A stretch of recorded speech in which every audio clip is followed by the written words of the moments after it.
All right, I think we can hear your background, Marshall. You got some music or something going? Oh damn, I got you. Yeah, hold on. Let me turn the channel real quick. All right, Kyle, you don't sweat. Don't sweat. We'll get it popping in a second.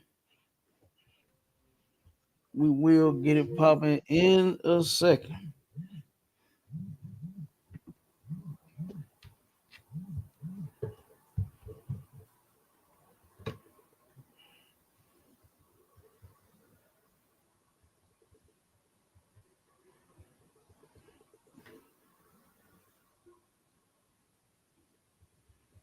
Yep. Waiting for my co-host, my other host, to jump back on the screen, and then we're gonna get started. Everybody, one second.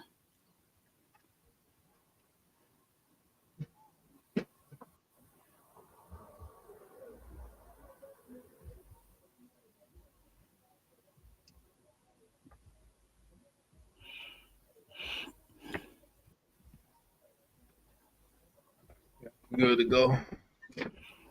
All right, we are live and we in the building. Shalom, Israel. Y'all know who it is and what it do.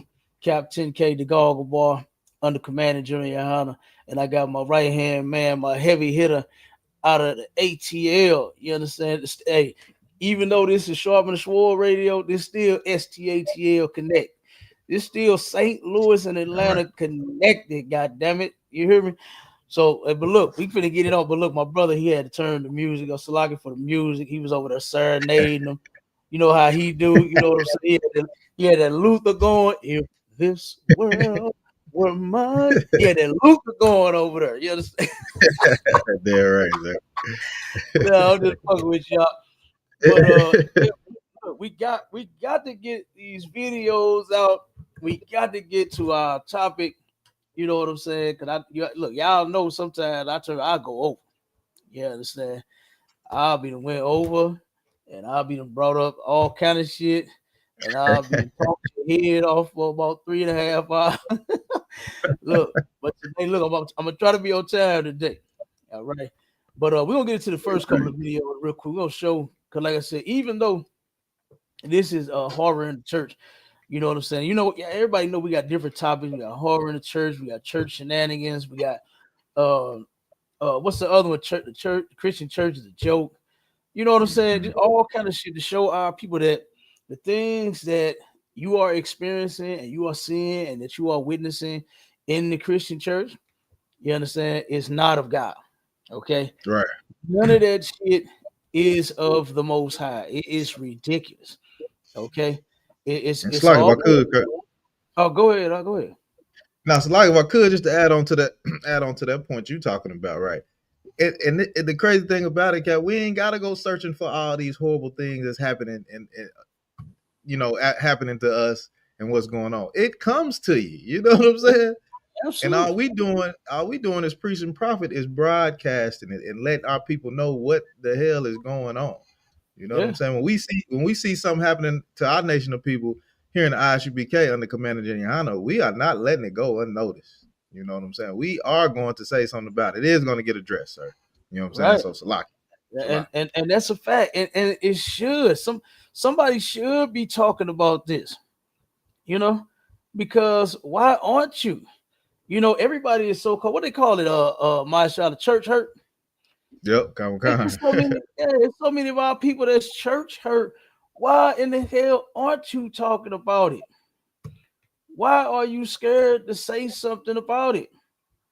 You know, but we are not. You know, all hypocrisy needs to be called the fuck out. We don't need to just, go anywhere and, you know what I'm saying, and just leave it alone. No, we need to turn around and we need to say something about it. We need to deal with right. it. Come You on. know, we absolutely need to deal with this shit. And that's what we do in the ISUPK. We're not going to turn around and let none of this bullshit slide. You know, and why? Because it's deceiving our people. You got folks, my Charlotte, that's going to go sing and dance, and they think that that's of the Lord. Right. They think that that is of God, which is the most ridiculous shit in the world. You know what I'm saying? That is the most ridiculous shit in the world. Huh? Okay. What the brother Gabar just say? Put that He comment up was on the screen. he was just saluting the brothers. Hold on, let me get back to it, sir. No. He just put one in there now. Not the salute, the Oh, he one did. in there now. Oh, he put another one in. Yeah. Okay, You got to come on scroll down all the here. way down to the bottom. I got you, sir. He said, And it's actually coming up on the side now too. oh, okay. I can. It's faint. I Yeah. can see it, but it's faint. Okay, I got you, Yeah, but Adamar. it's cool. Yeah. But you can do that if you want to, you know what I'm saying, center and focus on it like what we're doing. Okay, You know come what I'm on. saying? So what he say? He said, whichever the place where the most crimes happen under false beliefs contrary to the Bible, believes contrary to the Bible. And then he came back and said, churches where the most crimes Okay. happens the contrary to the Bible. Oh yeah. Absolutely, and he is not lying. And we got such a horrible crime that happened in the church, boy. That we finna talk about today. You know what I mean? A horrible goddamn crime that happened in the church, and y'all gonna be able to see just how nasty and filthy and disgusting these preachers really are, man. But first, let me play these couple of videos. Y'all know I got to play some of these videos. Is it up on the stage, Marshall? Yeah, it popped right up now. Okay. Yeah. Okay, yeah. Because I had to check the settings on that. I went through and was trying to adjust all this stuff. You know what I mean?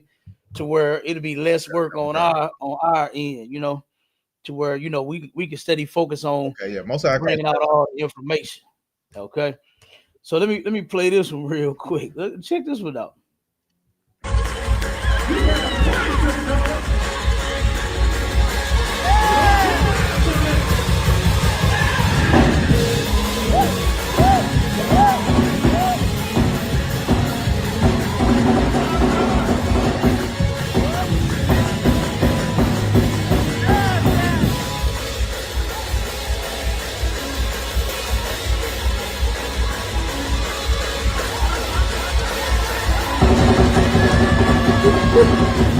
Look at the hoods, Don. Look at that.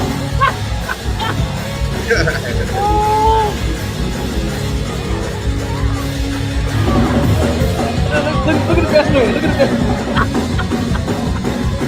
Oh my god. This is so fucking stupid. Now, first off, let me say this. You're not gonna fuck up my wedding ceremony with this motherfucking praise break bullshit. That you not gonna do. You understand me? And then check this out. You better have that same fire when we get to the goddamn bedroom. You understand? To the honeymoon. Right.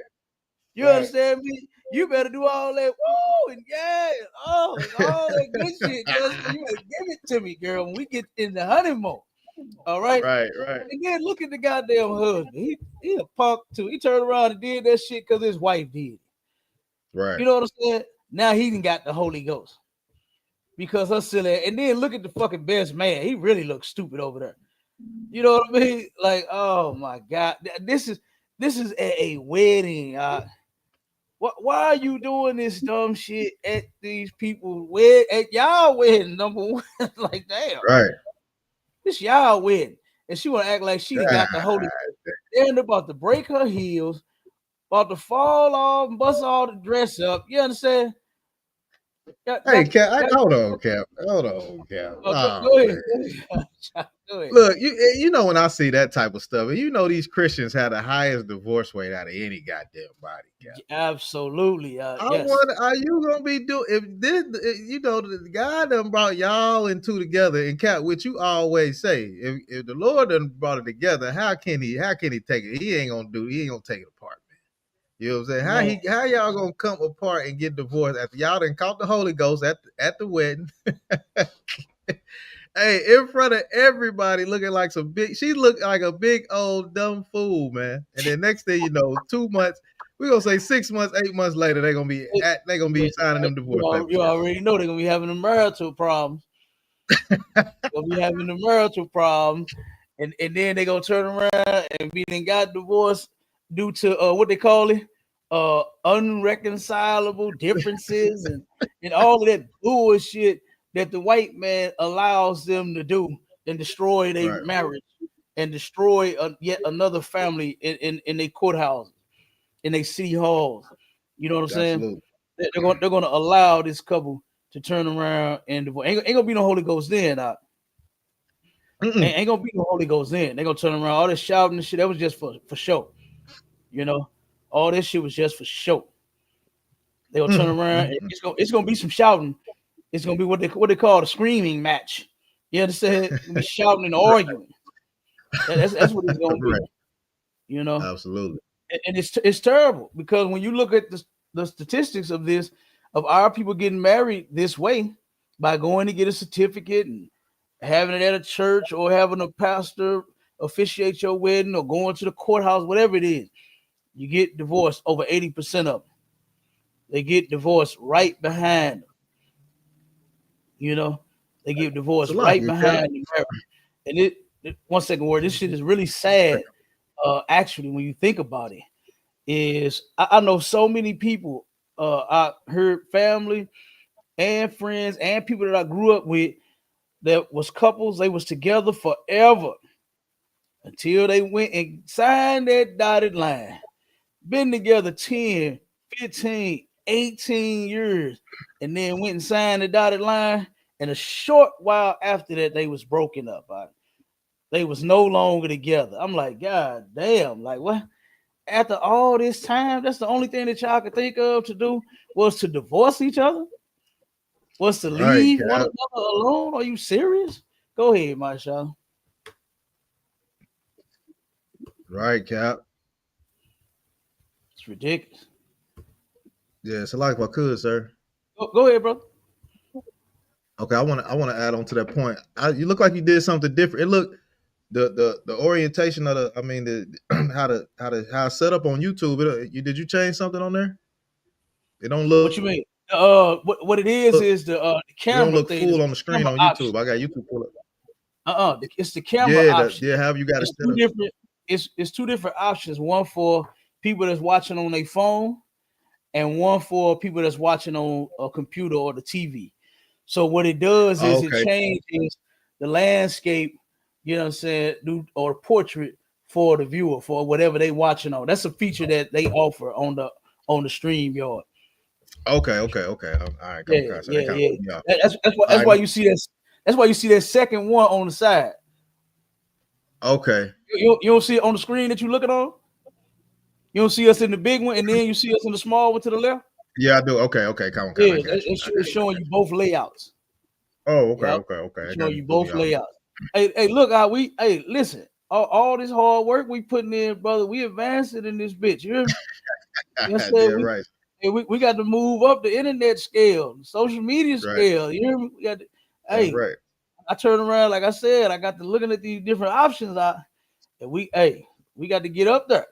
You Damn understand? right. It's for the viewers, it's for our people so that they can see.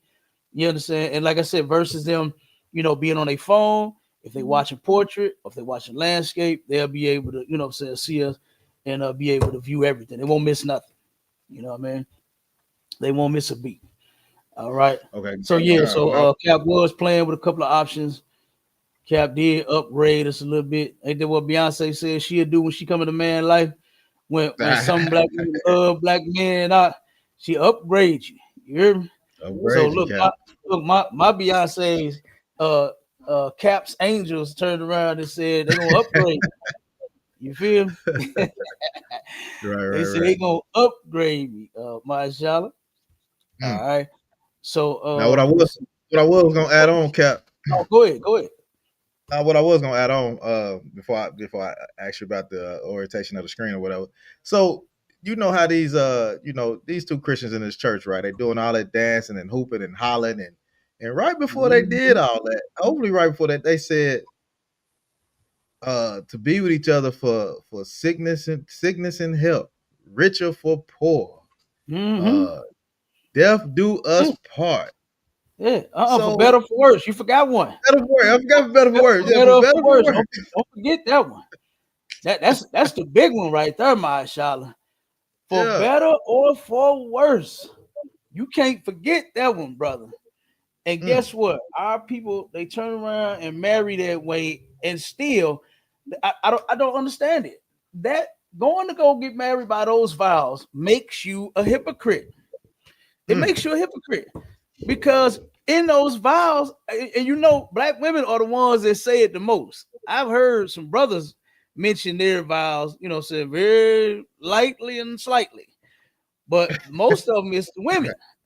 And they're mentioning those vows that they made. And they said, look, I didn't vow for this. I made vows to God. No, yeah, you did. Do you realize what the vow said? Right. It said for better or for worse. And do you know what the Christian church allows their members to do? You know what the so-called white man allows brothers and sisters to do? Is to turn on that for better or for worse, to turn on that vow that they made to the Lord.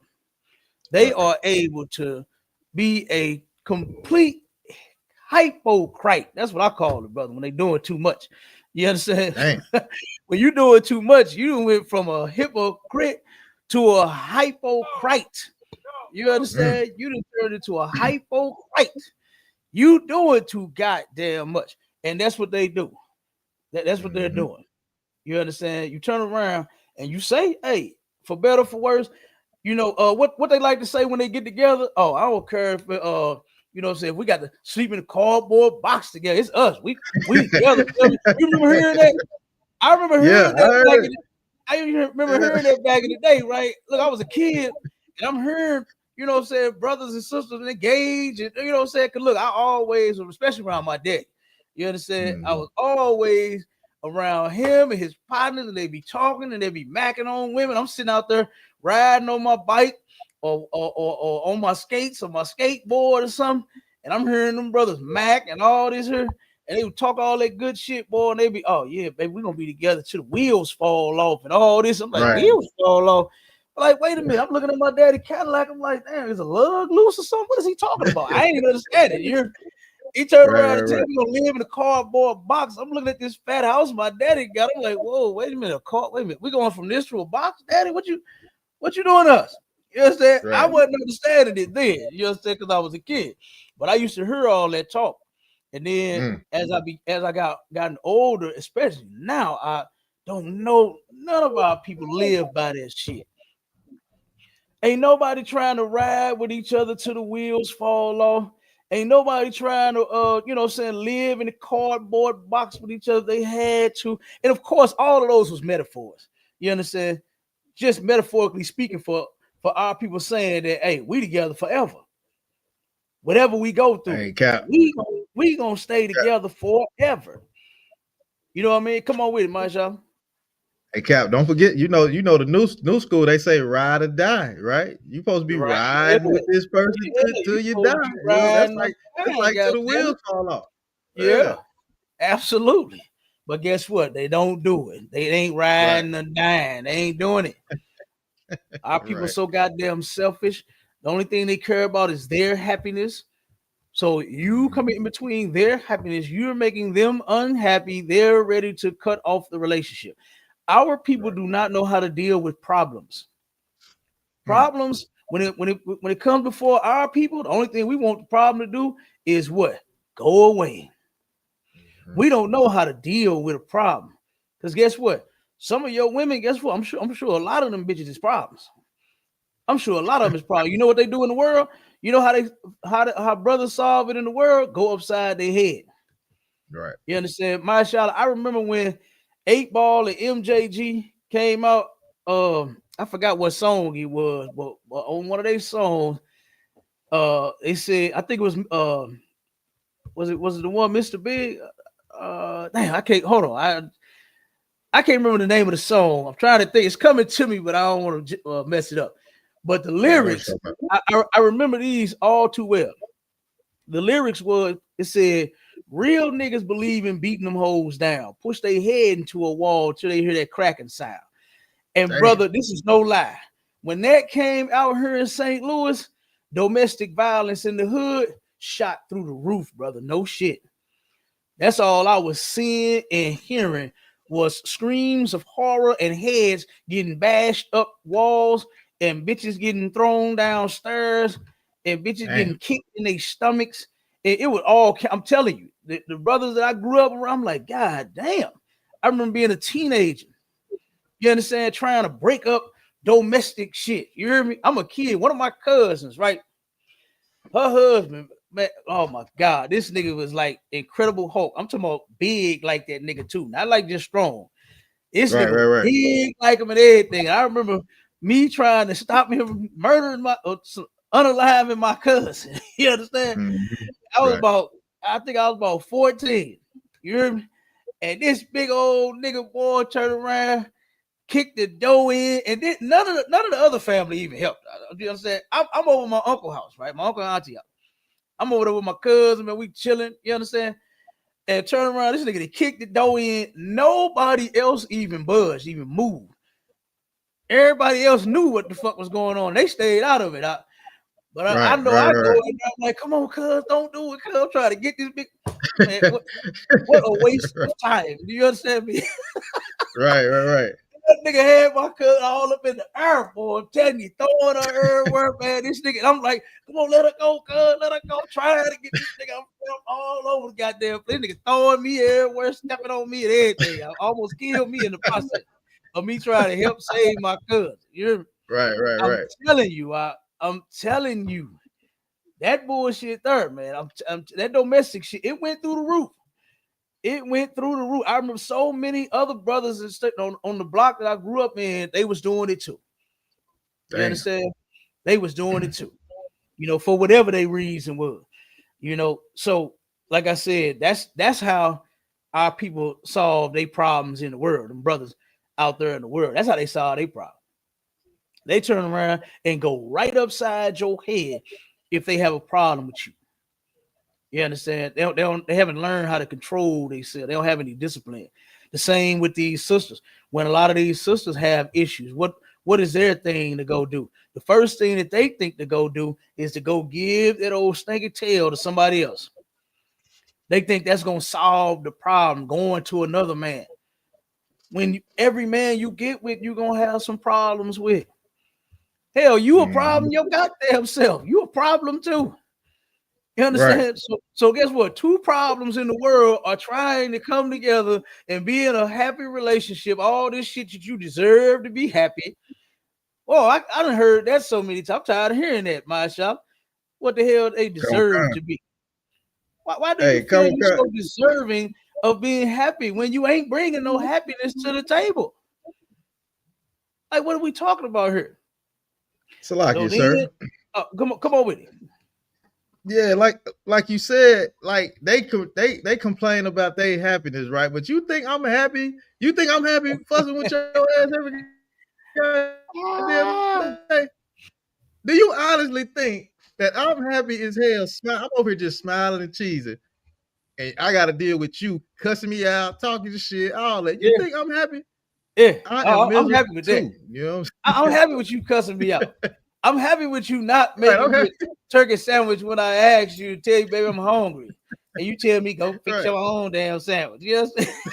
Oh yeah, I'm real happy, man. I'm just the happiest ever. Yeah.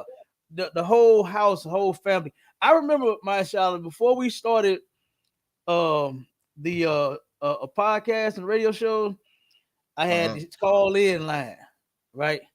And this sister that called in on one of our topics about relationships had expressed and told us all about how she dealt with her man and her relationship. This broad said if she ain't happy, her husband ain't gonna be happy, her kids ain't gonna be happy, ain't nobody gonna be happy. That's what she said. I said, God damn. And do you know something, my Charlotte? That's exactly how it really plays out. Nobody, especially our sisters, brothers do it too, but our sisters do it more because of this so-called happiness that you feel that you deserve. Nobody else can be happy. You're not even realizing that the person that you claim you want to make you happy, you're making him unhappy with your unhappiness. You know, Then you making the kids got to sit and watch you two argue all day and all night. Right. The kids got to be told that the mama don't like what the daddy doing, or your daddy a piece of shit. Because I haven't seen very many. I've seen some. I've seen a few, very few, that have done the same thing that I'm saying to the woman, to where they talk about the woman, and in front of the kids, or to the saying to the kids. Very few. They have done it. But I've seen and heard more women do that than I have men, to where they having full conversations with the child, and that's their daddy. They don't want to hear that shit about you or the guy they daddy. They just want to be loved by you. They just want to turn around and be happy little kids. That's what they want. They want to be fucking happy. They children. You understand? That's all the hell they know. That's a child's way of thinking. It's just only want to be happy. Children can have that because they are children, and they don't know that. Guess what? This life don't just come with just happiness. Goddamn it, that's not what life is about. But a lot of these sisters, that's what they think. And so, what do? First thing they do is go get with them another man, and then you know what? They not in that next relationship, mashallah. They not happy in that one either. Right. They are not happy in that relationship either. And then you know what? When they break up with that from that one, they get with the next one. They're not happy in that one either. They're not happy in a lot of these relationships, but we're gonna definitely get to that. So let me play this other video real quick. Hey, Salaki out of one. Check your message. I just sent you a message, sir. Check your message. on my phone? Yeah, come on, sir. Okay. Which one you sent it on? The 393 or the 626? Hold on, I'll check it. Let me see.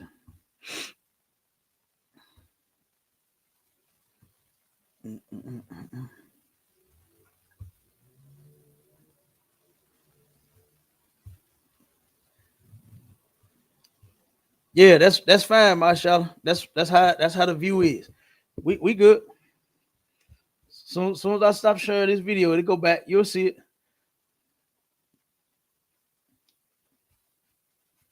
All right. Okay, come on. Let's take a look at it tonight. Let's go. You are about to dance for your cousins. All right. Because you're not ready for this. Yeah. But the Holy Spirit said tonight, if I can trust your legs, he said to tell you, I'll bring him out of it before the end of the month. If I can get...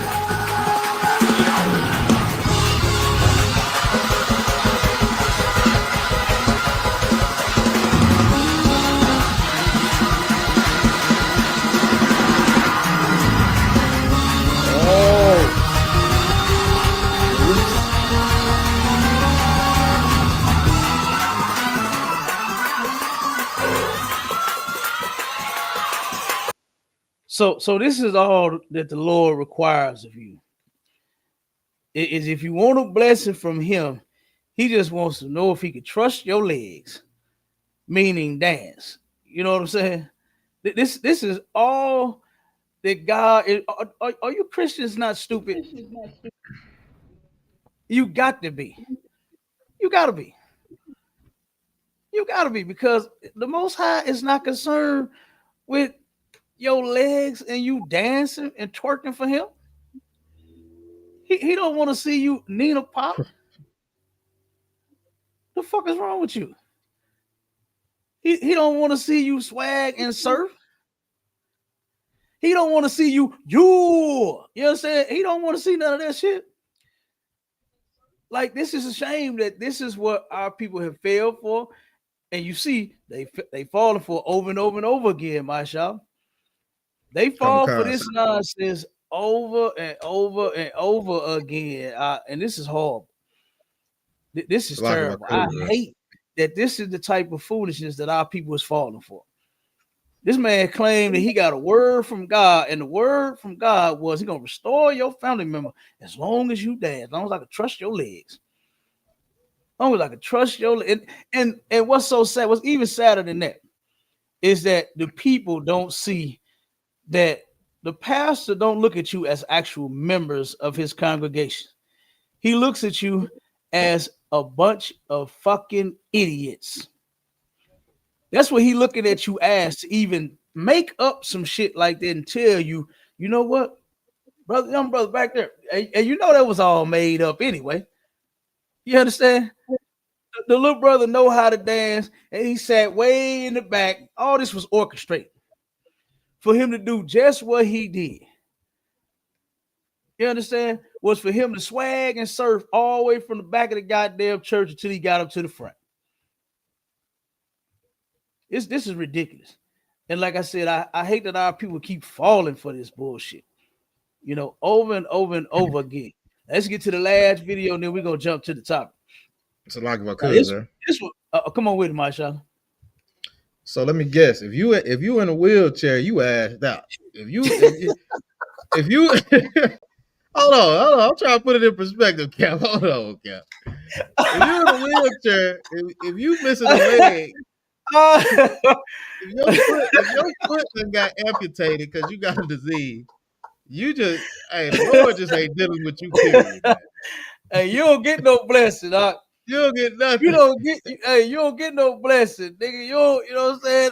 Hey, look, hey, his prophecy gonna be, hey, listen, you right there in that wheelchair, but if God said if he could just trust your wheels, so you got to turn around, you gotta start spinning around, you gotta do that shit where they have the two front wheels on the back wheels, on, you know what I'm saying? You lean on back and you kicking your shit, you know what I'm saying? You got to do some stunts in their wheelchair to show them that, hey, you got it. You know what I'm saying? Right. Then you roll on up to the front, you keep on going and then turn around, do some circles all in front of the fast. Yes. Hey, you silly as hell. Hey, you asked out if you ain't got no legs, because God want to see you twerk. Yeah. He wants to see you twerk, man. So you just don't get no blessing according to the Christian church. This is stupid, man. This stuff is stupid. And I hate, like I said, that they even pushing this garbage on our people over and over and over again, man. You know, God, can he trust your legs? Can I trust that you gonna obey me? That's what the Lord is concerned about. The Most High is concerned about you keeping his laws, statutes, and commandments, not you twerking in front of the pastor. Not you leaning with it and rocking with it. Right. You understand? That's not what the Most High is concerned with. And this is what's going to keep us in this condition. Is it you doing this kind of mess? You understand? Absolutely, sir. Damn right. And on top of that, Mashallah, check this out. Look at this one right here, brother. Check this one.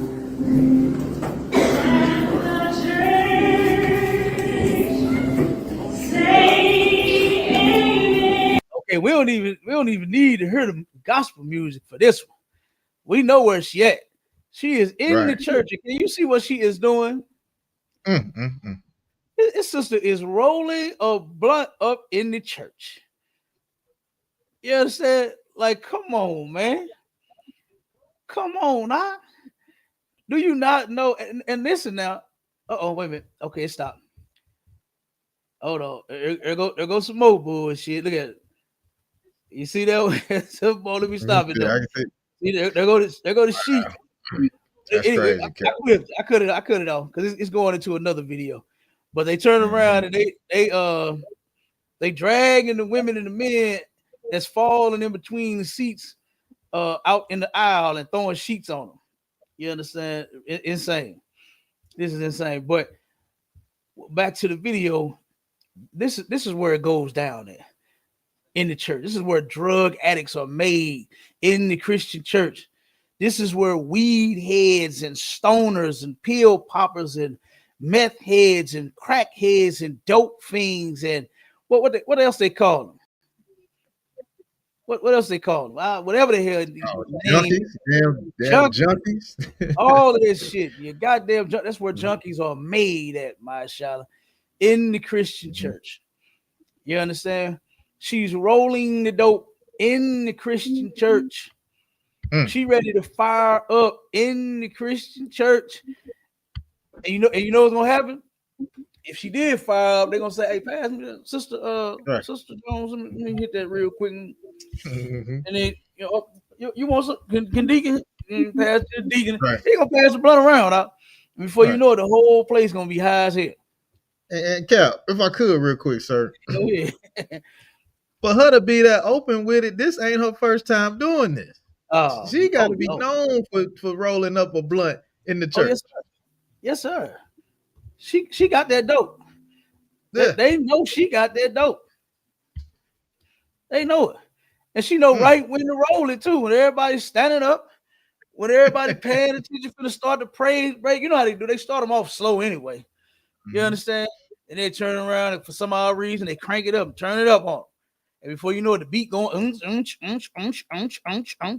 everybody dancing and freaking out. You understand? Losing their goddamn mind. So hey, she know what she's doing. She know exactly what she's doing. Yep. So that's crazy. But let's go on and jump into this story about this sister, right? Latasha Daniels. She ended up unaliving her pastor boyfriend. I forgot the man name, Bross or something like that. I forgot how you pronounce that brother name, but they gonna say it. Let me pull this up on the screen real quick. Yeah. Oh, and I did put the link up there. Let me put it up here again for anybody that wants to come up. You understand? I'm gonna put it in there again. Bam. There it is. If you got any questions, anybody want to, say comment, whether you for us or against us, whatever it is, y'all can come on the stage and let's get it. All right. And okay, let me get back to it. Pull this up.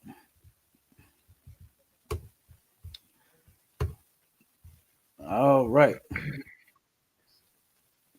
So now we're going to get off into the topic where this sister here unalive her lover, her pastor lover. You understand? And what she claimed was she went to go and unalive herself in front of him. But as you and we're not gonna play the whole video because all of the videos are over, I want to say an hour long, but we are going to skim through it and we're going to bring out a lot of the vital parts of this right here. So we're going to play this one. All right.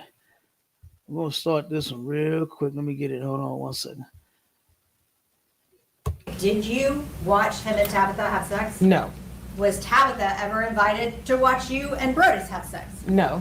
Were you comfortable with the concept of a watcher? No. This is the story of a married pastor named Brodus Perry, a 36-year-old man who met a tragic end at the hands of his side chick, Latasha Daniels. Latasha came to his home after Pastor Brodus broke up their secret affairs to kill him in the presence of his wife. She continued yelling, "You broke my heart," while she pumped bullets into his body while his wife watched helplessly. He was a dedicated pastor and a third-generation leader at Mississippi Boulevard Christian Church in Memphis, Tennessee. But behind his image as a spiritual guide, there was a hidden side, one that would lead to a violent and heartbreaking end. Latasha Daniels is accused of firing several shots at Perry, the executive pastor at Mississippi Boulevard Christian Church. The police report states Mrs. Perry let Daniels in their apartment late Thursday because she was a known acquaintance from Little Rock, Arkansas. The pastor apparently showed up 30 minutes later. His wife said Daniels began firing, shouting, "You broke my heart," as she was being escorted out of the couple's home. At one point, Daniels even began to reload the gun. Mrs. Perry was shot in the shoulder while checking on her husband, and police arrived in time to arrest Daniels at the scene. Hello and welcome to Twisted Crimes. Subscribe and hit the like button for more stories. Pastor Brodus Perry was a young... Okay, so real quick, when they first started off, they was getting to the point about the questions where they was asking the sister about the wife, because notice that they said that the wife had let her in the home because she was a well-known acquaintance of theirs, right?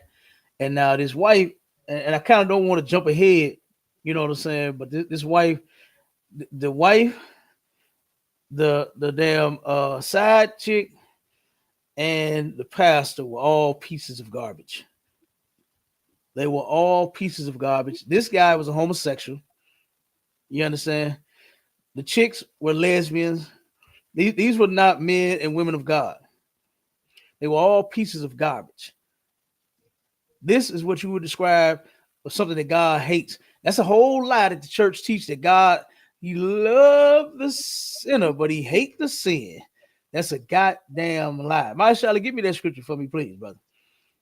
Before we continue, let me show you just how much God hates both the sinner and the sin. It's in the Bible.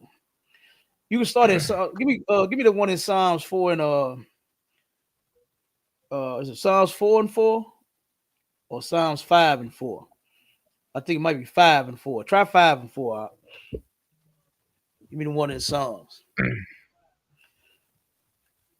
Psalms 5 and 4. Okay.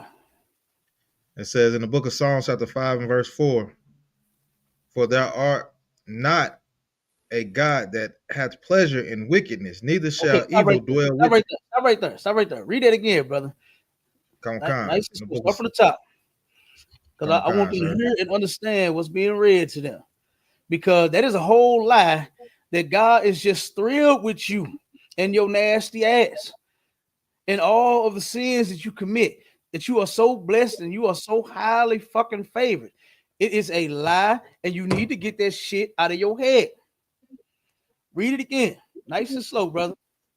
Sir. In the book of Psalms, chapter 5 and verse 4, for thou art not a God that hath pleasure in wickedness,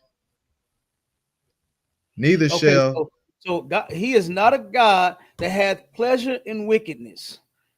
And wickedness is you doing the opposite of his commandments.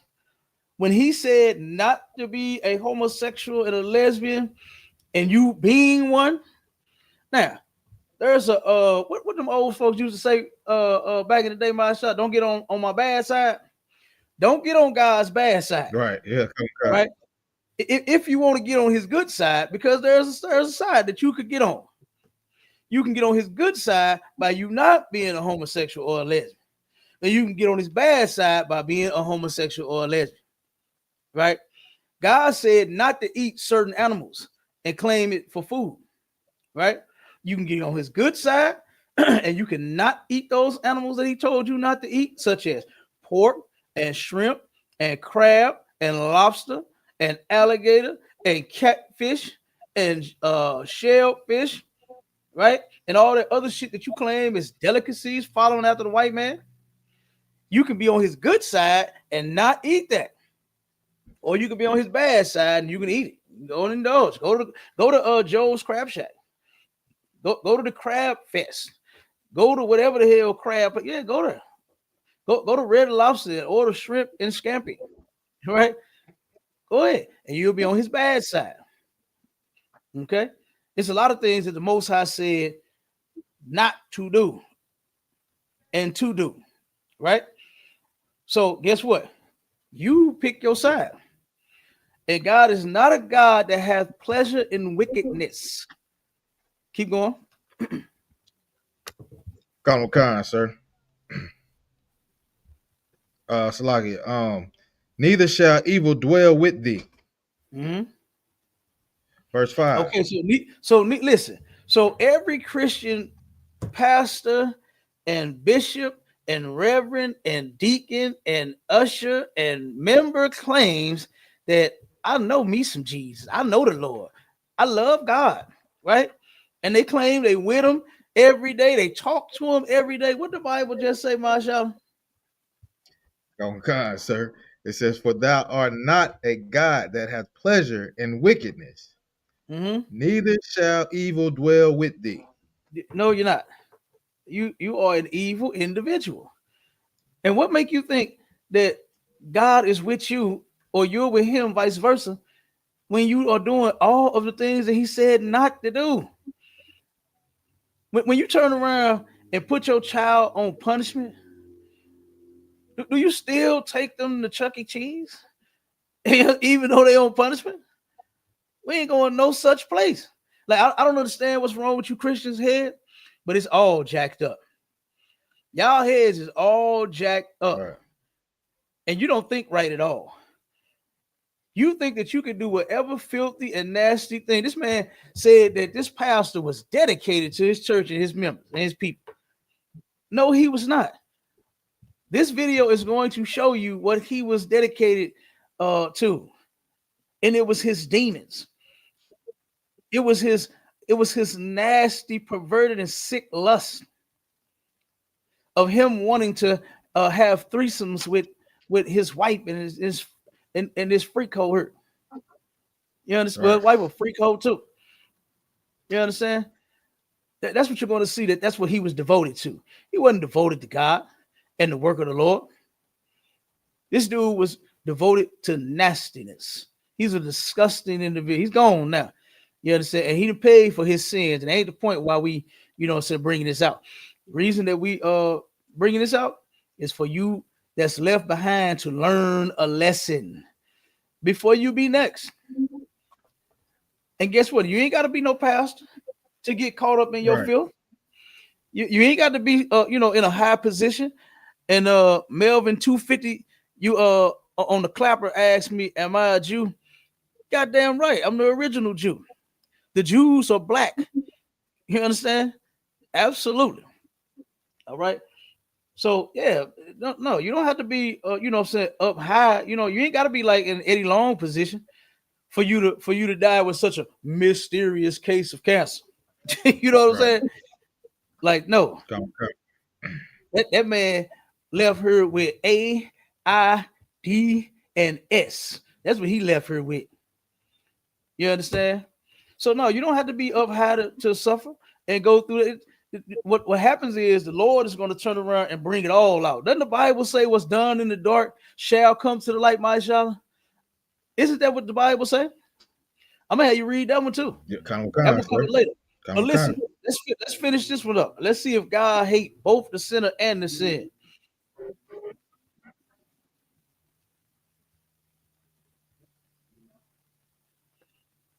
Go to verse 5. Oh, Salaki, sir. Verse 5. The foolish shall not stand in thy sight. What do Christians like to say? God protects fools and babies. Why would he?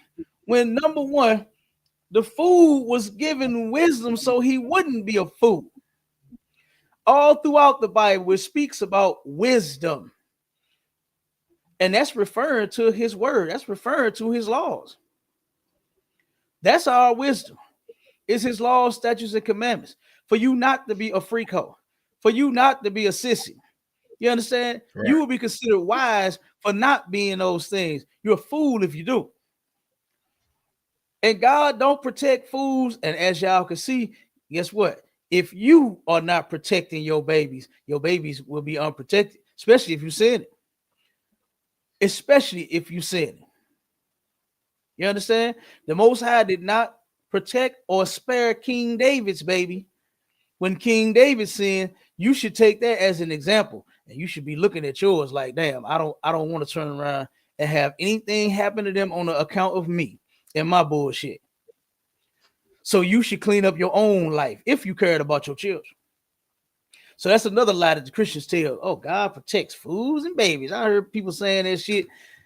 And then when I find out what the hell happened to these people's babies, the things that happened to these people's babies, like, what are you talking about here? Where was the protection at? From God or you? You left them open. Why? Because you are a sinner. You're a sinner.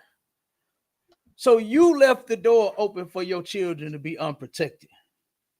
God said how he would protect all of us, men, women, and children alike.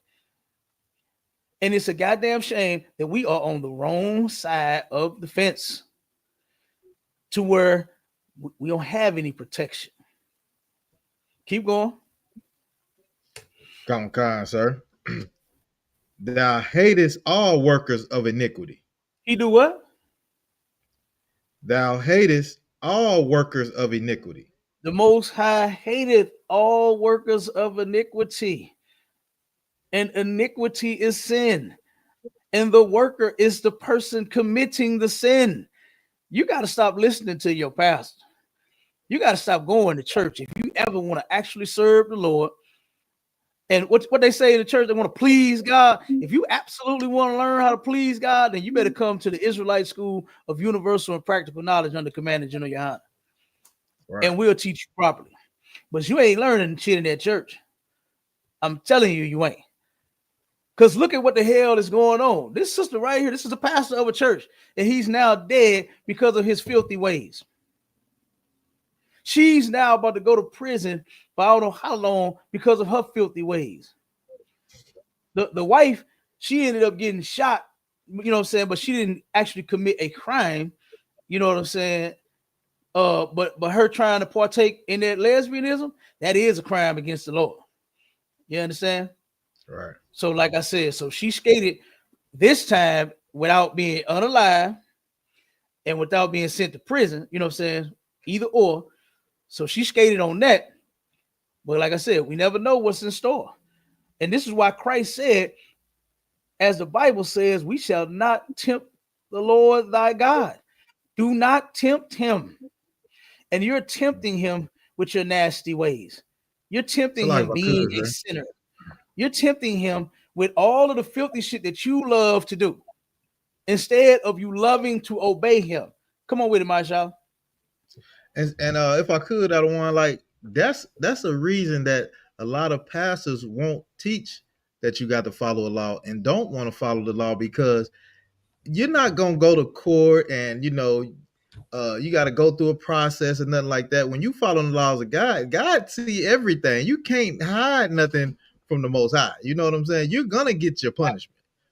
You get what I'm saying? So that's going to happen regardless. Just like you say, this was for all the nastiness that these people was doing. The judgment came down. You know what I'm saying? Yeah. And that's just how it rolls, sir. You know what I'm saying? That's a lock. That's a fact. That's a fact. That's how it rolls. You understand? That's how it goes. That's how what they say. That's how the cookie crumble. Right. You know what I mean? That's how the cookie crumble, and it crumbled for this brother, for this pastor, right?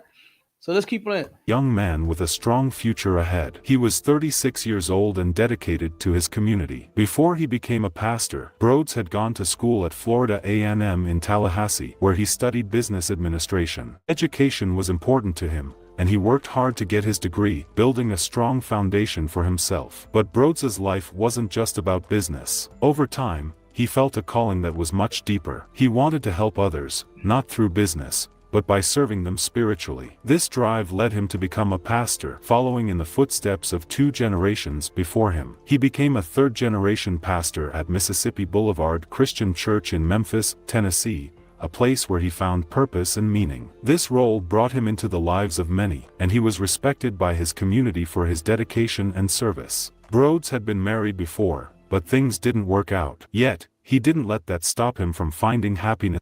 You notice how Christians, they always been married 6 and 7 and 8 and 9 and 10 times, man, and it just don't never seem to work out.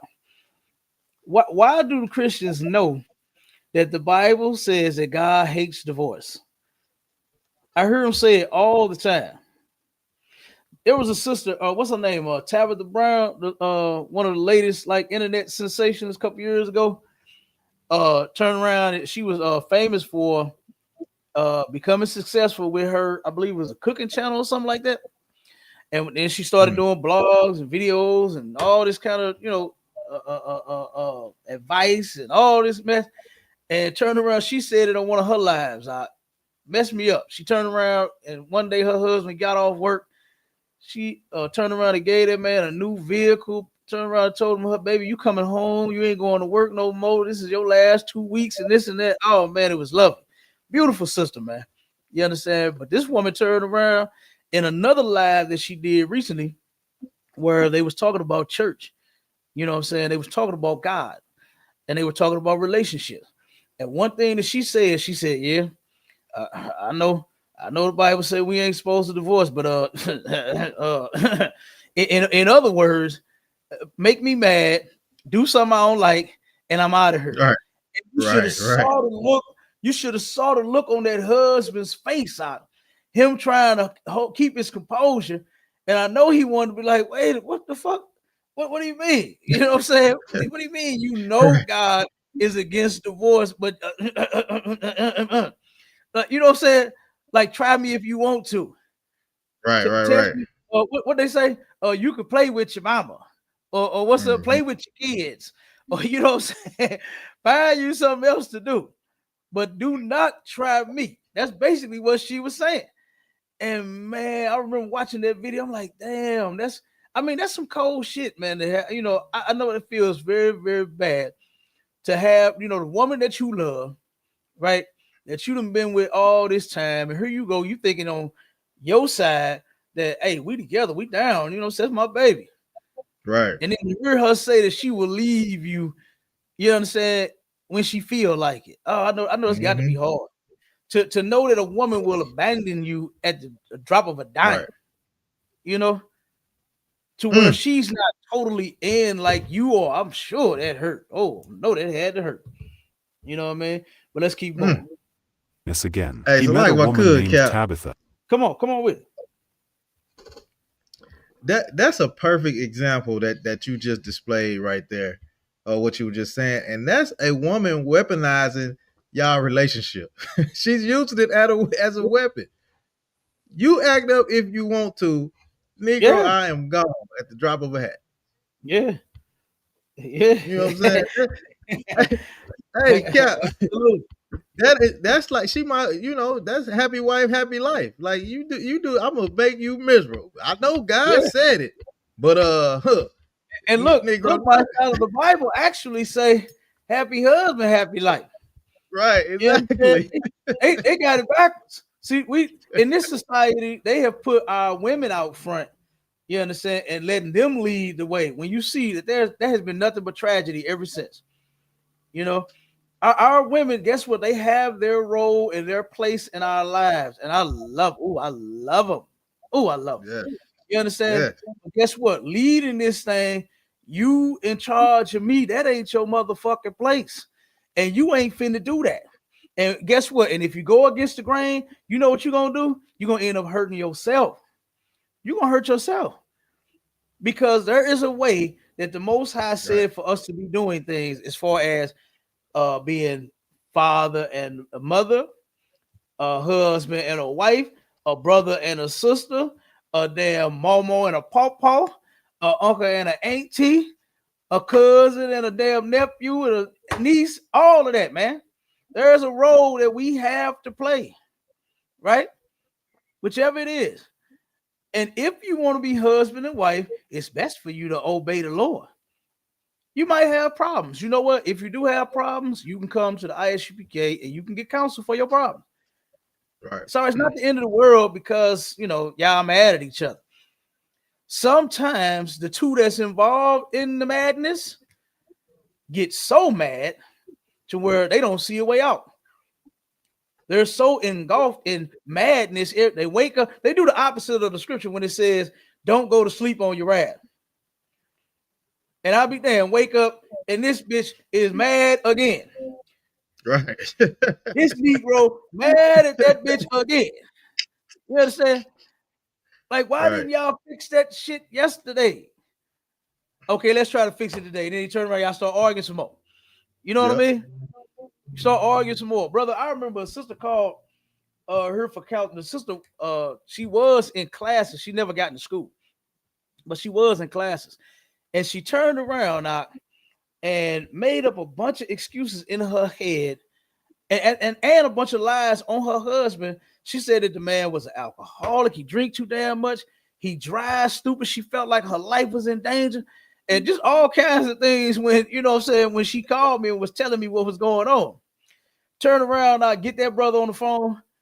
The brother say, oh, I just, you know, when I get off, I might have one, sometimes two beers, and not a whole lot, you know, and then on the weekend, you know, I might get me another two of them, you know what I'm saying, a couple beers, but it ain't all the time. He explained it, broken. I said, is this true? Yeah. I said, but wait a minute, you said this man was a full-blown alcoholic. You don't sound like an alcoholic to me. Just saying I may have a couple, one or two every now and again. It's not that often. Are you sure you talking about the same guy? And then everything else, the man, he was like, no, I wasn't driving fast like that. Whatever happened, and I said, sister, is that correct? Yeah, that's right. Wait a minute. You said this man had you holding on for dear life. You thought you was gonna die. And then when he described it, it wasn't that shit at all. You know what I mean? And the whole thing just, I really hate that our sisters have been destroyed to the point to where they are. And our brothers too. The brothers have been destroyed as well. You understand? But I just hated that our sisters, they lead to what they think in that head of theirs, and then they say, oh no, this got to be real. He don't love me. He tried to kill me. He was driving fast. He this and he that. He alcoholic. Just everything, because guess what? She's ready to get out of the relationship. That's what she's ready to do. And she makes up excuses. And she turn around and even makes some things come true to light, to try to say, oh, well, you said this and you lied to me and this and that, to try to make her shit valid, to where she said, you know what? God said you was not my husband no more. I told sis, don't tell yourself that bullshit. Do not lie on God like that, because God did not Right. tell you that he is not your man. Right. The Lord ain't told you that, and he ain't told no other bitch that. You understand? If you lay down with that man, you stay down. You his woman. You his wife. You his bae. You his boo. You his whatever the hell he called schnookums and sugar and whatever the hell y'all call each other. And vice versa. You belong to her too. And ain't no putting each other away. The only reason that you get, according to the Bible, to divorce a woman is if she whores on you. And brothers out there in the world, I advise you to do exactly that. Right. If you catch her hoeing on you, let her go. Let her go. You ain't gonna never be able to trust her. You're gonna turn around and end up in some shit like this here. You know? So let's keep going up.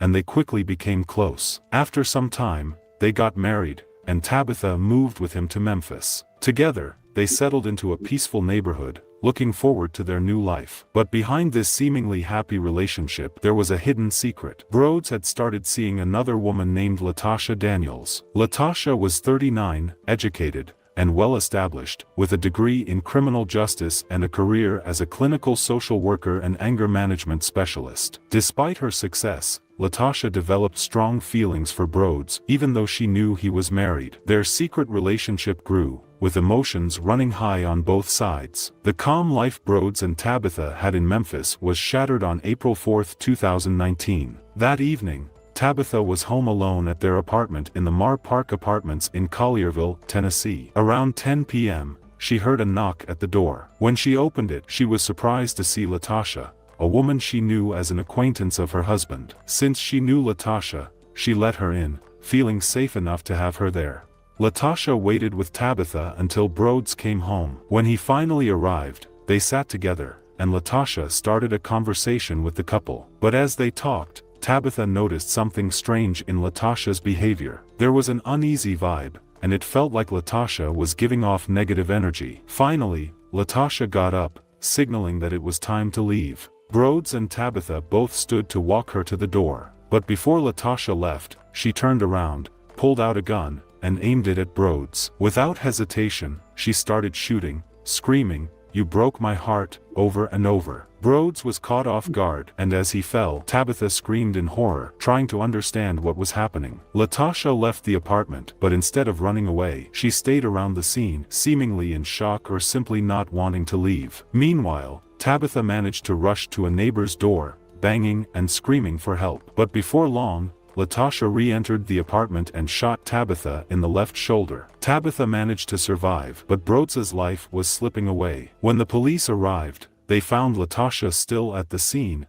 with the gun in her hand. Officers ordered her to drop the weapon, but she resisted, leading them to use non-lethal force to subdue her. Even after being restrained, Latasha put up a fight. She was taken to a nearby hospital, but she tried to escape while being treated. Officers chased her through the hospital hallways until they finally caught up, and she fought them physically, grabbing one officer's shirt and resisting arrest. Hey, this sister had a lot of demons, boy. Mm-hmm. Oh, she had a bunch of goddamn demons. You understand? But we're gonna turn around and skip through a little bit. Let me get to the next mark.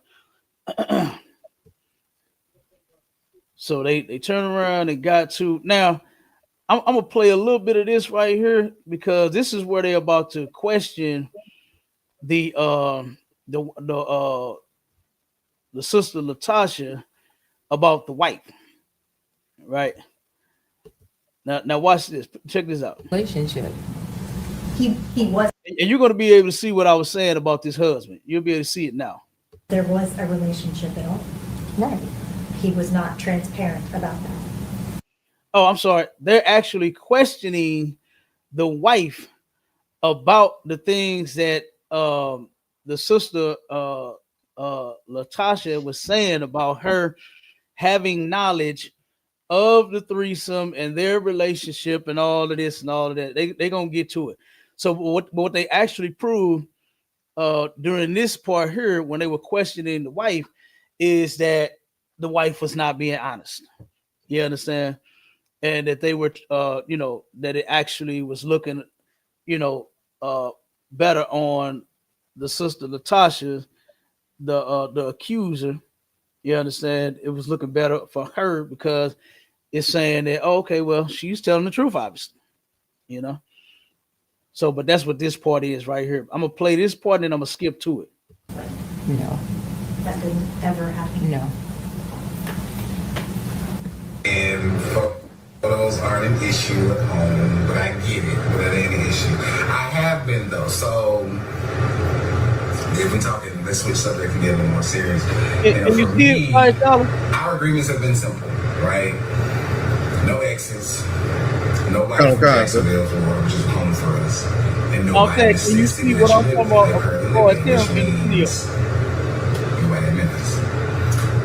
That was the case, of course, in Little Rock, outside of girlfriend, because girlfriend is in Little Rock. We let it kind of happen. You can see the punk coming out of. Oh, come on, yeah, of course. Yeah, you can see it. The dude, his hands and how he talking and everything. You'll be able to see it. You will be able to see it. Yep, the whole punk coming up out of here. So now let me skip to this part here. It's not that I want to be disrespectful. It's not that I don't want to be ethical, but I do wrestle with that. And I just kind of talking to your perspective about what you saw. But I was like, I think that could be what this is in terms of treating this like an infidelity kind of relationship on purpose with permission versus an additional partner scenario. So I feel that. But y'all, she asked me to hook up with close. We're close.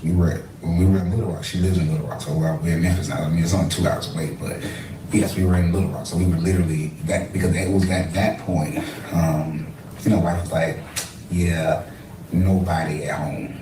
Like this is an exception because I kind of threw you that, but no, you ain't dealing with nobody at home. Like that was Jacksonville, so our heart knows, and though Jacksonville, which is hometown for us, no exes, and no place in your current city. Those are the hard no's, right? She got an exception because it was there that she realized, well, yeah, I don't think I want him to be dealing with all these people, all these women, and no doubt these women would be in the church because that's all we do is kind of hang around, or in the community or close enough. So it was kind of one of those things. Did you hear? That's all we do. So he was now okay. So this part here is like I said. This is where the wife saying she had no knowledge of this relationship with this broad here and her husband. Mm-hmm. She didn't want to participate in no threesomes, but here he is because they're asking her questions, and then they playing the video. The questions that they asking her. Did she have knowledge of the threesome? Did she have knowledge of this? Did she have knowledge of the relationship? And then he is saying in these videos, and they all different. Notice that they all different, and they are all turning around and telling a different story than what she's saying. Like I said, he on one hand is walking you down, telling you, yeah, I talked to my wife about it and this and that, and she was like, you know what? This all we do in this church. You understand? Is be around these people. So you having sex with him, you around him, and you this and that. So she was like, nah, I ain't doing that one. Not around them, not with them. You understand? So when he turned around and came across this broad, now, hey, it was all, hey, no holds barred. You know what I mean? It was all go. All right. So let me see the next part. Let me see. Because I think he's about to say something on this part. Let me see.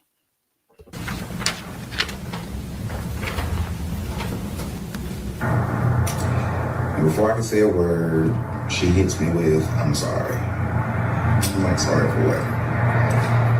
So then she goes into the whole, I apologize for breaching your trust, breaching your confidence by telling my boss, my former boss before, about the situation. Her reasoning was that she felt like if, like you all said. Okay, let me stop it right here. Skip to the next part. So basically, all of these videos that he had go contrary to what this wife claimed that she knew. So she absolutely knew, and he asked her, and they're going to get to it. They're going to get to what he claimed he wanted to be in. All right. He came up with some new shit. All right. Uh-oh. Okay, let me start from right there. 3 months. Was that a different trip than the birthday trip that he took where he had the threesome? Yes, that was a different trip. Okay. Did the threesome birthday trip happen while y'all were together or before? It happened while we were together. Did you know that he was going to do that? The threesome trip in Cuba? No, when he went and paid for the threesome. Oh, that was well before I knew him. Okay. So they talking about the threesome thing now. So what he did was he told her, that he had been in a threesome before, but he had to pay for it. Show you how filthy this guy is. Bye, Charlotte, give me that in Ecclesiastes 7:27-29. Get those scriptures for me. So basically, what she asking her about now is the threesome that he ended up taking a trip to go have a threesome while they was together. So she like, no, that thing that I told you about was before I even knew him. So he's telling her about what he wanted, said that he experienced in his past was he wanted to have a threesome. Okay. And what I truly believe that threesome was him and two other men. And I think now he wanted to, because it just don't make sense, right? If your thing is that you wanted to experience the threesome and you did it, then it don't matter if you paid for it or not. The point was for you to commit the nasty act, and you committed it. You claim you paid for it. So now he's claiming that he want to do it, but he don't want to pay for it. And that's what I think he lying at. I think the threesome that he had was with some men. Was with two men. Now he wants to have a threesome with two women. I think he just want to explore and do and be everything that he wants to be. You understand? In a sissy. That's what I think that this guy is doing.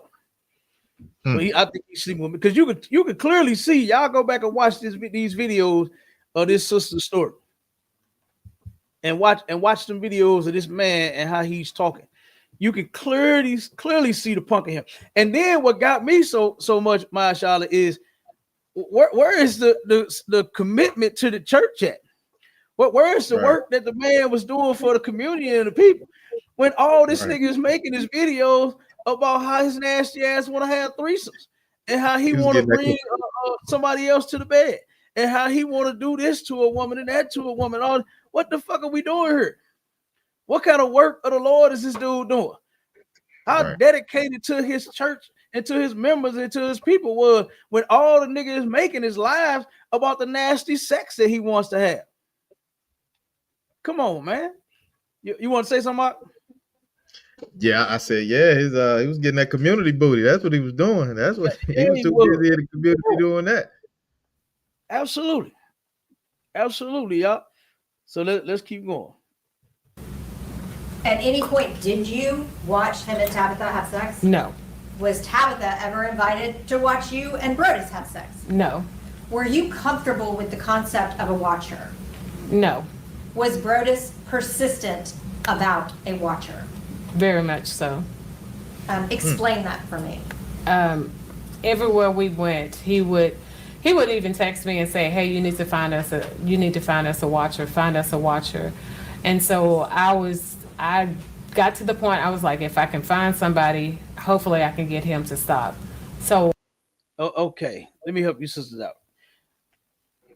For you sisters out there in the world, right? Unless you are like her, which you actually might not be totally comfortable with this nasty shit, but you're willing to do it. You understand? That right there kills the whole thing. You can't turn around and be willing to do something that you claim you're uncomfortable with. If you're not willing to do it, don't fucking do it just to please your man. For all you sisters that's married to men in the world out there, if your man come to you and tell you, what they say, Mashallah, I want to spice things up a bit. They want to spice up the relationship. You better tell that nigga no.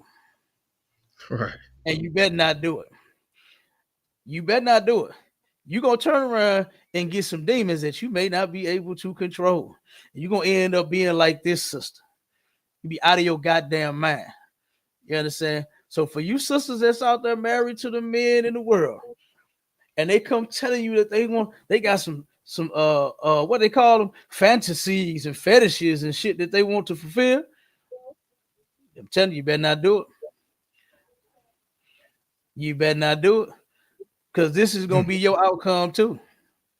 And vice versa. For you brothers that's willing to do whatever to make your woman happy, you better not do it either. You're sick and disgusting.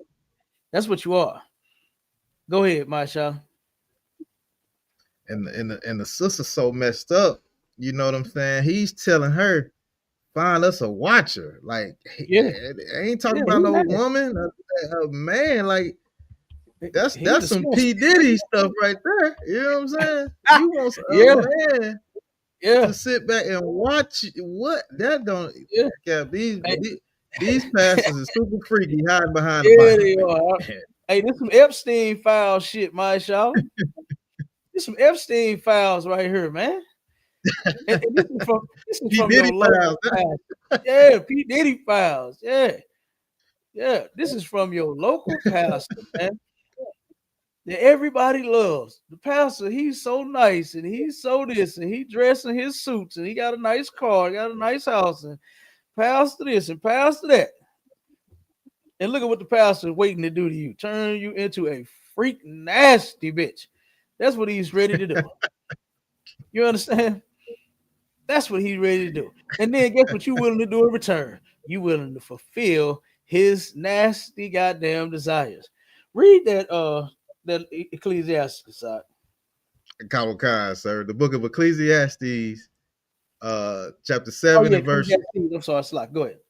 I got you out of line. Ecclesiastes chapter 7 and verse 27. Behold, this have I found, saith the preacher, counting one by one, to find out the account. So what Solomon was doing was he was what they call it, a census, right? When they send out them forms to get a census of how many people live in your house, they're trying to see how many American citizens reside in the state that you in, right?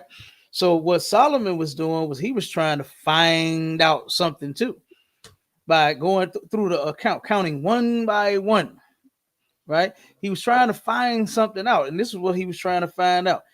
Go ahead, Masha. Go on, sir. Verse 28. Which yet my soul seeketh, but I found not. One man among 1,000 have I found. So what Solomon was trying to find was a righteous man. That's what he was trying to find. He said he couldn't find none. But he turned around, he found one out of 1,000. Keep going. Come on. But a woman among all those have I not found. Listen, sisters. You better work extra hard to change that. To where he took that same 1,000, or you Shaquitas and you Tashas and you Ericas and you Starkeishas, right? And guess what? He couldn't find one. He could not find none. And guess what? This broad right here, this broad that we listening to, she's one of the ones that he found not.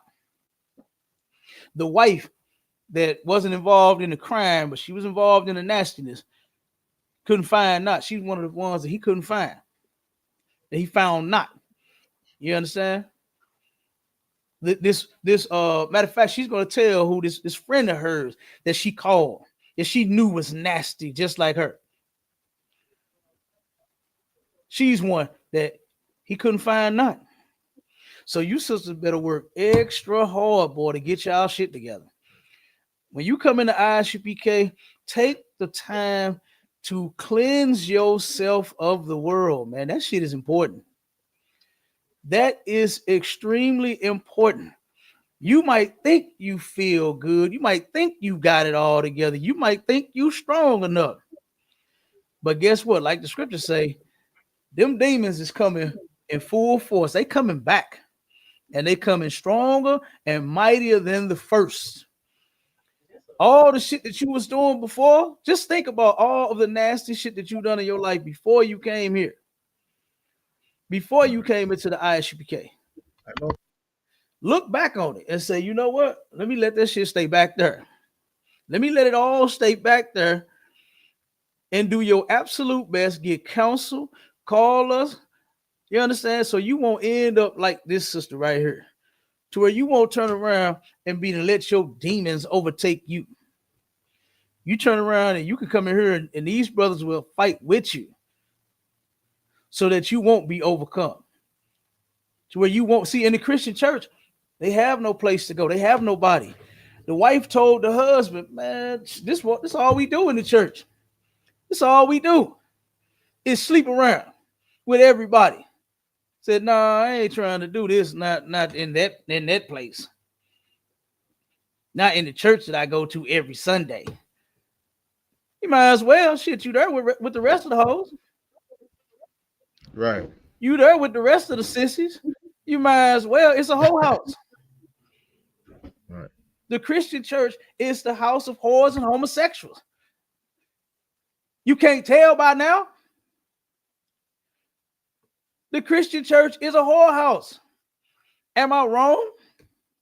We're listening to a story of a whore that ended up unaliving her whole ass damn pastor man and was about to have a threesome with somebody, a caller watcher. And she was going to have the threesome she was just going to make him happy. Am I lying, my Shala? Is the Black Christian church not a nasty hoe house? It's worse than a goddamn strip club. At least them hoes know that they shouldn't be doing what they doing. But these hoes in the Cap, if I could, dress up every Sunday, put on nice suits and big hats and twerk and dance they nasty hoe around as if they've done no wrong and no evil at all. Go ahead, my shop. Now, what I was gonna say, sir, all them whores and them homosexuals come into that one place under that one roof, and the pastor will give them that grace of forgiveness, and all they sins is wiped away for the week, and then they back out next on Monday, being a whore all over again. Yeah. God damn. Yeah, absolutely. They know what they doing. They know exactly what they doing. You understand? But finish the scripture. Khan, sir. Salaki. Khan, verse 29. Lo, this only have I found, that God hath made man upright. Mm-hmm. But they have sought out many inventions. Okay, so guess what? You're going to find more righteous men than we would ever find righteous women. I have people asking me that all the time. Where y'all women at? See, we don't do that shit y'all do in the church. But we just got to have our women shown and sitting next to us while I'm reading, and you know what I'm saying, and teaching classes and shows and all that. We don't do that shit like y'all do. Right. You know, we don't do that. Okay, so you're not gonna see when we don't put our women out there like that. We don't turn around and do like the Christians, put the woman in the front. I know so many pastors that let women do the talking. Let the women do the leading. And here you supposed to be the leader. Why ain't you doing it? The pastors are letting the women do it. It's because they chumps, they soft, and they're not men of God. This job, according to the Bible, was made for me, a man. You understand? Us brothers, let us do our job. You sit back and take a seat. You understand? What they say, Mashallah, they resting and basking in their femininity, basking your motherfucking femininity, and let me be as masculine and as hard and as gangster and as loud and fucking I can be. Let me do my job. Get out of my seat. Get out of my way. You go do your job. You understand? And while you at it, make me some what's Captain Malqua's favorite? Some biscuits from scratch. You understand? Make me some homemade biscuits from scratch, goddamn it, while you basking in that femininity. All right? Right. Make me some good old fried chicken. Everybody know Cap loves some fried chicken. You hear me? Damn right. If you want me, serve me some fried chicken, boy, with some of that Andy seasoning on it. You understand? And you got me. All right. Yeah. So yeah, let us do our job. This is for men. Take for no woman. Okay. But they have sought out many inventions. This is why he only found one out of those 1,000. This pastor, he sought out some inventions, and this is what ended him. This was what ultimately caused his life to not be spared by the Lord. You understand? But to be taken. All right. And we're gonna get to that in 1 second. Go ahead, Masha. Now I'm gonna say, Cat, what you say? Don't burn all that sage trying to get them demons out the house. Bring it on that chicken. Come on. You hear me? Sprinkle it on that chicken. You understand? Yeah. That's made for food. That ain't made for no goddamn burning and spirits. Goddamn. I don't know what spirit you got, baby, but I'll tell you the one that I'm gonna have soon when I get through eating that chicken. I'm gonna show you the spirit. I'm gonna be in the spirit of Pound Town. Right. You know what I mean? I'm gonna be in the spirit of Pound Town, my shot. Right. Turn around and serve me what I like. Yeah, they're right. Okay? They're right, sir. Some chicken, some good old string beans, and some homemade mashed potatoes or something. Come on, I'm gonna be in the spirit. You hear me? Right. They're right. You gotta burn those sage. You understand? We could burn some frankincense and myrrh. What's the other one? The money house blessings, whatever the hell that incense. Hey, whatever the incense is called, you hear me? With the Indian on the front of it. Yeah, that sex on the beach. You know, everybody love that sex on the beach. Boy, look at here. Yes, damn right. Sex on the beach in my Jeep. What did the brother song say? Sex in my Jeep. You understand me? Look, don't be sexing in y'all Jeeps, okay? I was just joking. Don't be doing that, okay? Don't end up getting caught sexing in y'all Jeep and then y'all call me talking about some you told me to do it. Don't do it. Don't. All right. Because guess what? We actually got a story on that too on the pastor. That's the next horror in the church. That's the next horror in the church. God damn. Man, it goes down. And what's so sad is that they, like you said, it's not like we actually looking for. Let me see if the Christian church did something wrong, brother. Every time I turn my phone on and look at it, articles popping right up. Yep. What did happen in the Christian church? You understand? So no, we ain't looking for it. It's falling in our lap. All right. Right. So let's finish this one. I asked a friend of mine if she would do it for us, and she was like, if I do, we're taking it to our grave. He had me to tell her. Let me pause it right there. It's a whole bunch of sisters. They know that they doing nasty, sick shit. And they say stuff like that. We're going to take it to our grave, girl. We're going to take it to our grave. How about not being nasty? How about that? How about not being filthy and disgusting to where you got to take anything in your grave? Guess what? I ain't taking nothing to my grave but the goddamn ISUPK t-shirt and the damn fringes on the side of my pants and my garment that they gonna bury me in. That's it. And my crown. I got to get put in there with the crown on. Goddamn right. Crown. You understand me? Goddamn I right. love my crown. You hear me? Put all my shit on me. Goddamn it, my goddamn rings with the shield of David on it, my wristbands, everything with the shield of David on. Put it in there. You understand? Close the goddamn box and bury me with that. I ain't got no nasty ass secrets. I don't do gay shit and nasty shit and sick shit and adultery, and I don't do none of that. So I don't have anything to take to my grave other than what I just told you. That's what they're gonna put me in. That's what they're gonna put on me. That's what I'm taking to my grave. Is that, you know what else I'm going with my grave with? A clear goddamn conscience. Something that you Christians just will never know about. All the filth that you got to keep hiding and you're killing yourself inside. Then you end up doing like her and you unalive somebody else. All because of what you going through, what you done did and what you done been through and all the shit that you turn around and you just can't hide no more. And you just can't keep it. You can't control yourself and all that. You're going to turn around and do like this, sister, and unalive somebody unnecessarily. When there is a way, guess what? You can turn around and live a clean life. You can live a clean life and have a clean conscience, just like me. Just like me. I got a clear conscience. I ain't turning around and doing nothing sick, nothing nasty, nothing wrong, nothing evil, nothing wicked. Ain't doing none of that. None of that. So like I said, you ain't got to turn around and tell nobody. I've never had a conversation with any of my brothers talking about, hey, we're gonna take this one to our grave. We're gonna take this to our grave. You understand? Me and my Shale ain't never had such conversations like that. It's always been about the work and us being brothers and us actually serving the Most High. We ain't got no secrets. Hey man, hey my shot. Don't tell Cap, man. We going to our graves with this. Don't tell General Hyman, man. We going to our grave with this. We don't do that shit here. We don't do what you do in the Christian church. We don't do that. But you got to hide all your secrets. You understand? Well, guess what? We have learned to not have none. Got no goddamn secrets. You ain't nothing secretly coming out about me. Go ahead. So like if I could, Cap.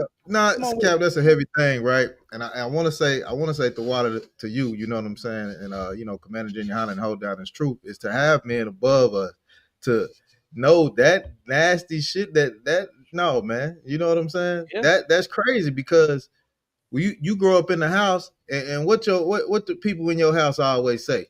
What happened in this house? Stay in this house. Yeah. You know what I'm saying? That's such a wicked thing. You know what I'm saying? Like Cal, like you said, man, we ain't got no secret and shit we going to the grave with. I'm gonna take this to my man. Come on, man. Then you extending that to your children. You know what I'm saying? What stays in this house, what happened in this house stays in this house. You know what I'm saying? And they end up growing up being some nasty, filthy individuals that's living with demons and oh man, if some of the stuff, if some of them bones fall out of that closet, a lot of y'all gonna unalive yourself, sir. You know what I'm saying? It's a lot. Yeah, or someone else, like what this sister did. You either unalive yourself or someone else, man. This shit it's not worth it. It's not worth it, but that's what you get when you nasty as shit. This is what you're going to get. And one thing that I wanted to get to that they didn't get to in this video is her childhood. They wanted to talk about her childhood. And there's some other things that's going to come out. So let me get to it, Marshawn.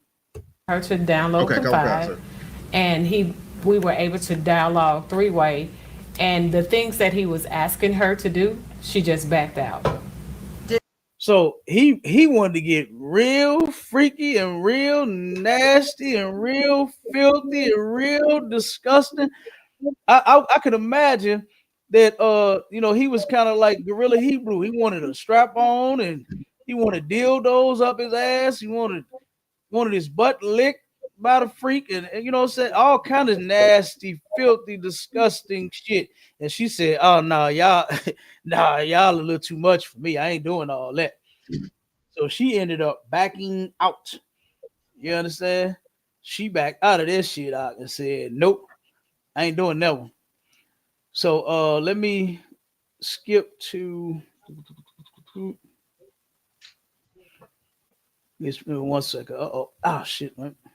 Nope. Hold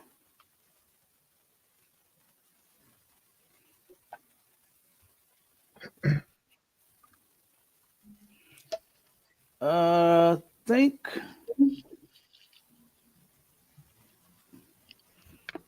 Wait a minute. As you can tell, Oh, I was not created by GoDaddy.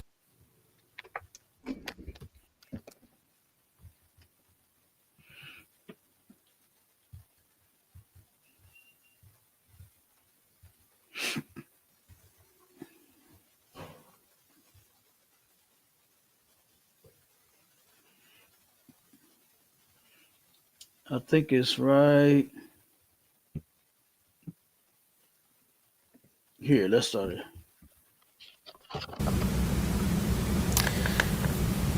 As I was performing oral sex on him, No, this he ain't. began to thrust. Wait a minute. Yes, it is. This is it right here. I'm not going to do this treatment. Like, it's no. I went to the lounge. I still had some gifts to give him, and he was coming out. And Right here, she was explaining how things started going south and how it all started going sour. Right, to once having a wonderful relationship. They actually met when she was married to someone else. She turned around, and this is her second marriage. Right. The sister. Oh, I'm sorry. The sister has some mental issues. They're gonna get to that. Um, she turned around in her first marriage. When it ended, she claimed her first husband was asking her to do some things that she did not want to do. That she ended up doing anyway, as we can see, she was willing to do. Right. So the first husband was like, "Well, you know what? I ain't the one for you then." So he ended up getting rid of her, threw her away, and that's how Christians do. That's how Christians do. She was okay. So let me go back just a little bit. Let me go back just a little bit. When they asked her about her childhood, she was raised by a pastor, right? And they didn't say it on this video, but I'm sure when you dig into this sister's childhood, she'd have been molested probably by their stepfather and probably by some family members. When it came to her mother, the only thing she had to say was my mom was my mom. She didn't really go into detail about her mom. I'm pretty sure she was horrible. She was a horrible Christian bitch too, right?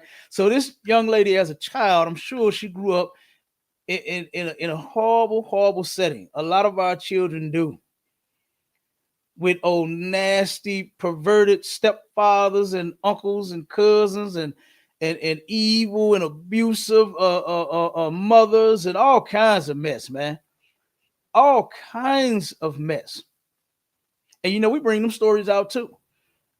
We do the horror in the hood stories. It's like the horror in the church, because our goal in the ISUPK under Commander Junior YAHANNA is to fix all of this shit, not just some of it that's affecting me or just my family or my friends or the people I know, but all of the people in our community, all of every single Black, Hispanic, and Native Indian. That's the goal. That's the goal, so that the Black community could be great again. Fuck making America great. America been great and it's still gonna be great, all on its own. What we need to be making great is Black, Hispanic, and Native Indian people. That's what we need to be making great again. Not America, not this country, right?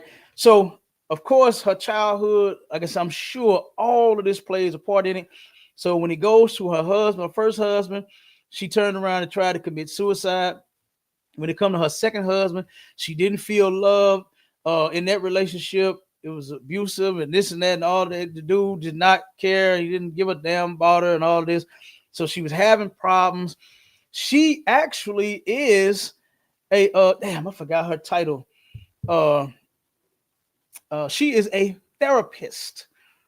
She is a therapist to where you need help, you're having problems in life and can't figure it out. You turn around and you go to her to get help when she need help her goddamn self. So she turned around and was like, you know what I need? I need more spiritual help than I do, therapy from my job. So she did not go to her job. She didn't go to her coworker. She didn't go to her boss to get no help. She sought someone in the church. So she ran into this nasty, right? This brother here, this pastor here.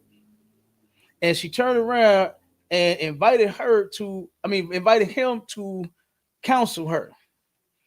And there go that counseling again, my shop.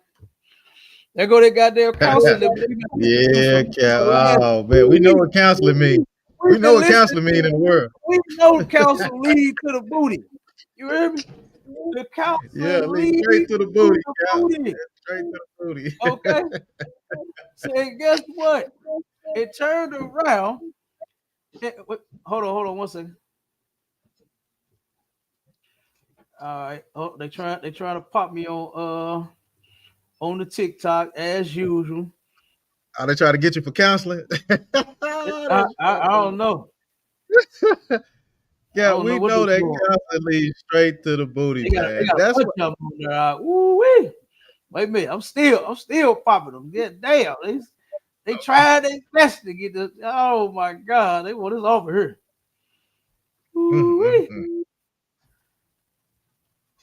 Man, about 9, 10 of these things. Damn, get a life.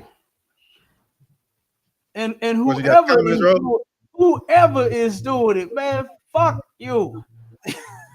Y'all listen and watch all kind of shit all day long, but because we are against the shit that's actually harming our people, y'all want to sit and flag me all goddamn day. Damn. Yeah, I gotta start going live on TikTok, sir. I gotta start going live. Hey, God, no, that's crazy. I don't know. It's steady going. God damn. Okay, wait a minute. God damn. I ain't finna worry about it. I'm gonna just keep rolling. Shit. Come on, sir. Anyway, so she turned around and where was I at? Okay, so she turned around and seek him for counsel, right? And she pointed out something. She did once with him, and she had him come to her office because she claimed she needed a safe space. So she ended up having the brother come to her office. He did, and she said she noticed something strange about him. And she brought it up the second time because the second time he was not like he was on the first time. So what was strange about him the first time was he had his hands in his pocket. And he just sat there with his hands in his pocket the whole time. The second time he showed up, he got his hands out of his pocket this time. She asked him, she said, why were you sitting the way that you were the first counsel with your hands in your pocket? Right? And he said, oh, I had to control myself. Then turned around, started tongue kissing the sister. Then ended up getting adultery with her right then and there. Knowing she got a husband. Go ahead. Now, so like I said, there go that counseling. That's that counseling. But this time he wasn't worried about controlling himself. Now he wasn't worried about it. Now he was ready. As soon as she asked him that, said he went in, started tongue kissing. What she called kissed her very passionately, and there it was. It started from there. There started this life of this downhill spiral, fall, tumble, crumble, snowball effect, all of that. That's where it started at. You already got a man. You ain't even happy in the shit that you in now. And you go to one of these so-called spiritual leaders for counsel, and you end up getting fucked. Literally. I'm telling you where you should go if you need counsel. If your life is a mess and you want it fixed, you better come to the men in the ISUPK under Commander General YAHANNA, or you will get fucked. I'm telling you. I'm promising you this. It happened. Go back and watch the video. That's exactly what happened to her. Let me keep going so we can get to the last little bit. We laughed it off, and then as we begin to engage in. So now she's describing a time to where she claimed she was going to break up with him because of how he was treating her. So she met up with him at the hotel, told him, you know, I actually came to break up with you. But what he did was he ended up saying, give me a kiss, give me a hug. Hugged and kissed her, and that made it all go away, made her feel better. Right?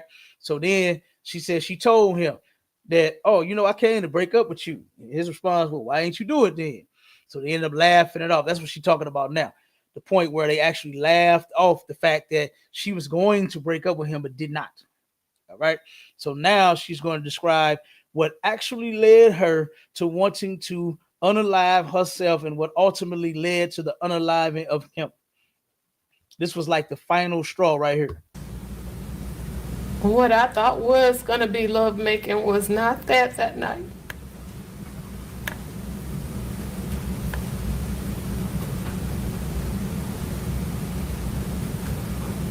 Can you tell me what happened?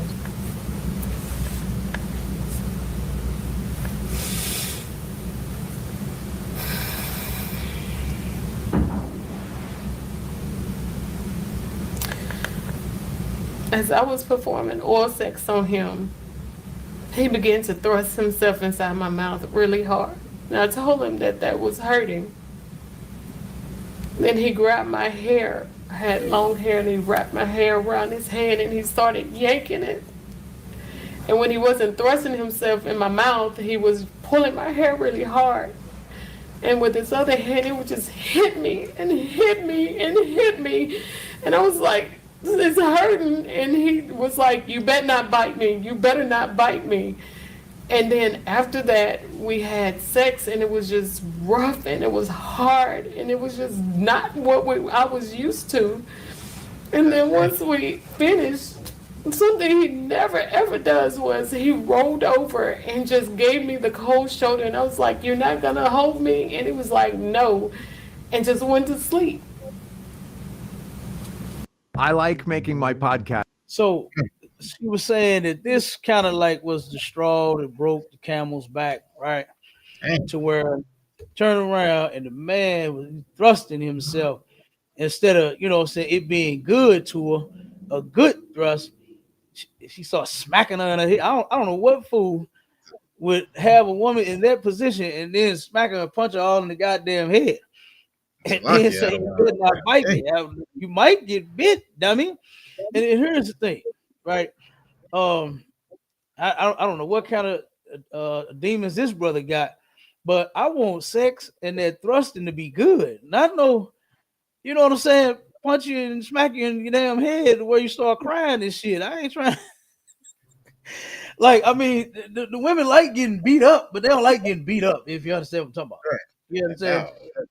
Salakia. They love getting beat up, but they don't like getting beat up, brother. You understand? And if any man have to abuse a woman to get some sex out of it, something wrong with you. You need to evaluate yourself. It all makes sense now, Cap. Wrong with you if you can't. If this your one, he was already with her, and like I'm telling you, I believe ultimately he don't like women. He was playing this off. If you go back and watch this video, he admits to wanting to be single. He said he didn't know what being single was. Right. So he wanted to be in what they called a non-ethical monogamous relationship. That's what he called it. That's the invention that he sought out. That's where Solomon turned around and was looking for 1,000 men and only found one. And that those men had sought out many inventions, even though God gave us his laws and his plan and his intention was, and he made us to be upright. Us, how we be upright is by us obeying the Lord, not doing like what this nasty guy did, is looking for watchers. This nigga had his woman looking for watchers. Huh? He wanted to participate in a threesome. He want his women to get in the bed with each other. All of that is sick. All of that is against the Most High. And guess what? He was entertaining it. He wanted it, and she entertained it as well. Both her and his wife.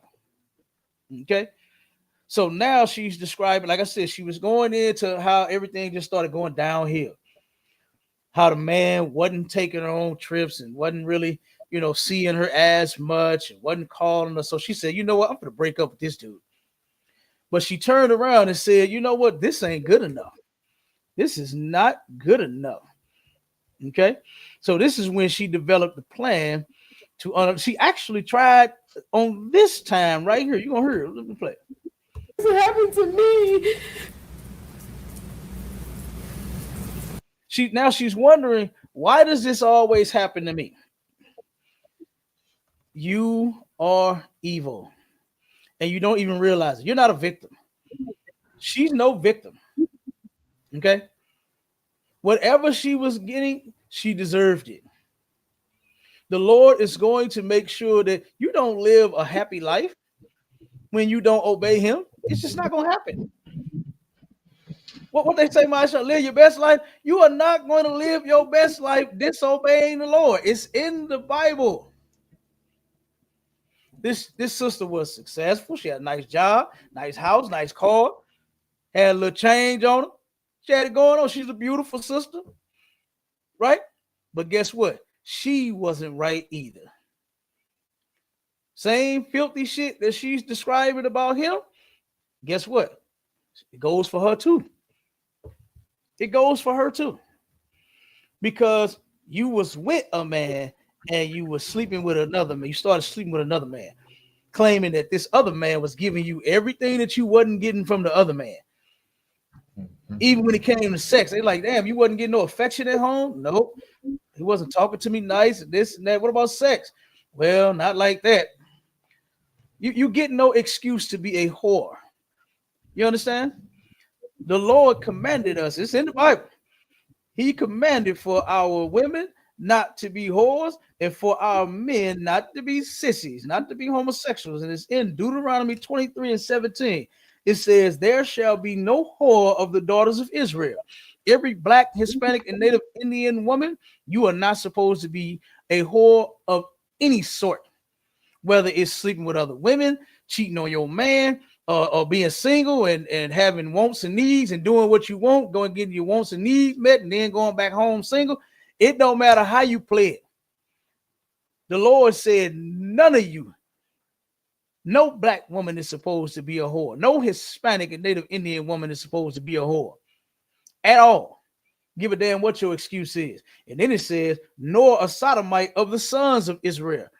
So you are not supposed to be a homosexual man or being a whoremonger, putting women away, sleeping with them, getting all of that good vagina, and then doing them like this. Well, I want to watch her. You are sick too.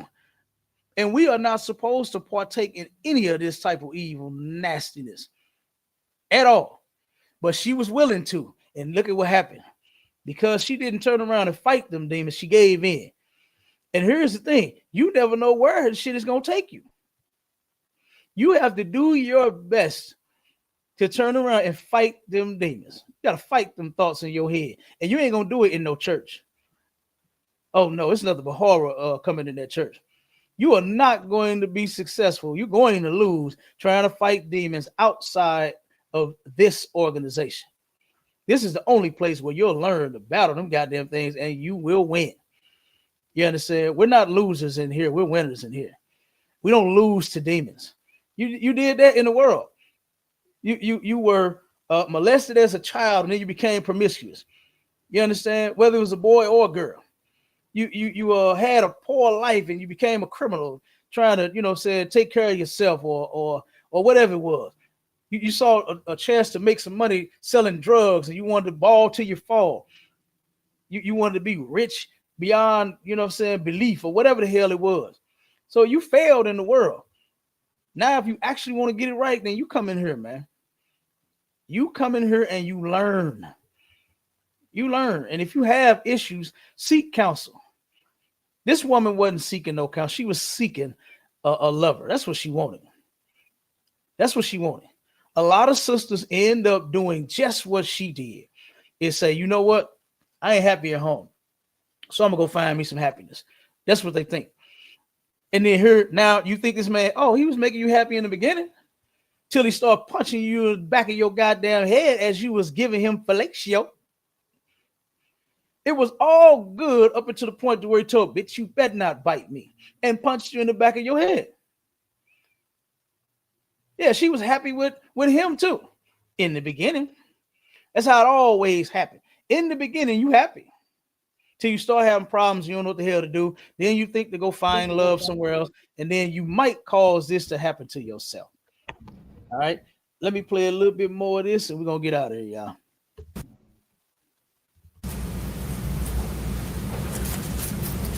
Did you decide anything when you were in that emotional state?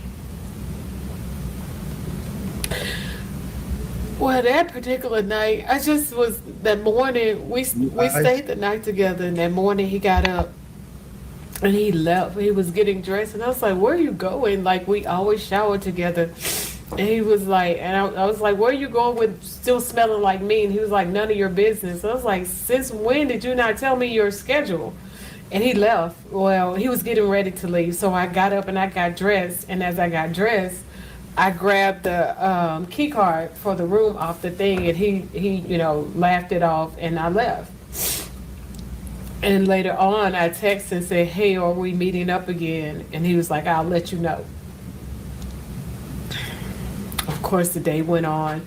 I had rearranged everything, thinking that he was going to end up we would see each other earlier that day, but I didn't.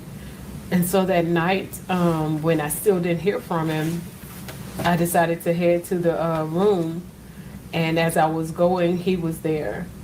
But in my wanting to head to the room, I had made the decision that I would put myself in front of him, because I just wanted him to feel the pain that he was causing me. So when we got in the room, he was already in there by the time I parked and got in. And I pulled out my gun and I told him, you about to feel the same pain that you've been giving me. Did you ever threaten him? No. So real quick, this was after the hotel incident, after him punching her in the back of her head while she was giving him fellatio. She turned around and she decided, she said, you know what, I'm going to take my own life in front of him. I'm going to make him hurt like he's hurting me. Number one, you don't tell somebody that, and then your plan is to unalive yourself, right? That's not what you're doing. If a person truly wants to take their life, and if they want to make the other person feel it and see it and hurt, they're going to be sitting in a chair. They're going to be standing in the doorway. They're going to be waiting for that person to come home, and then they're just going to do it. They're going to do it. Her intentions, I do not believe that it was to hurt herself. I believe her intentions was the outcome of this situation, was to hurt him. You understand? That's what I believe her intentions was all along. All right. So let me see. Nervous about that because, like I said, he had told me she had these rules about not nobody that you know and things like that. So I'm like, she knows me. So I don't know what that was gonna be like. I didn't. So now she's talking about the threesome with the wife, to where the wife, he wanted her to get down with his wife. The wife ended up calling her out of the clear blue, talking about let's go to lunch. So now she's describing this part here. Didn't even think about anything beyond that. As far as Tabitha goes, this is a person that you became friendly with, right? Correct. How did you? So they started hanging together because what he told her was, y'all are going to be sister wives. That's what the dude told her, right? Is what he told her. So they started hanging out, getting friendly, getting acquainted with one another. And this is something else that we don't do in the Israelite School of Universal and Practical Knowledge. And we don't do the goddamn sister wives mess to where you end up doing shit like this here, getting with each other, having sex with one another, and being nasty with each other. That's not what having multiple wives is about. Having multiple wives is that man being with those women individually, not welcoming everybody into a big, gigantic Michael Jackson bed and all of you and your wives, y'all sleep and lay down and get down with each other. That's not how that works. That is absolutely not how that works.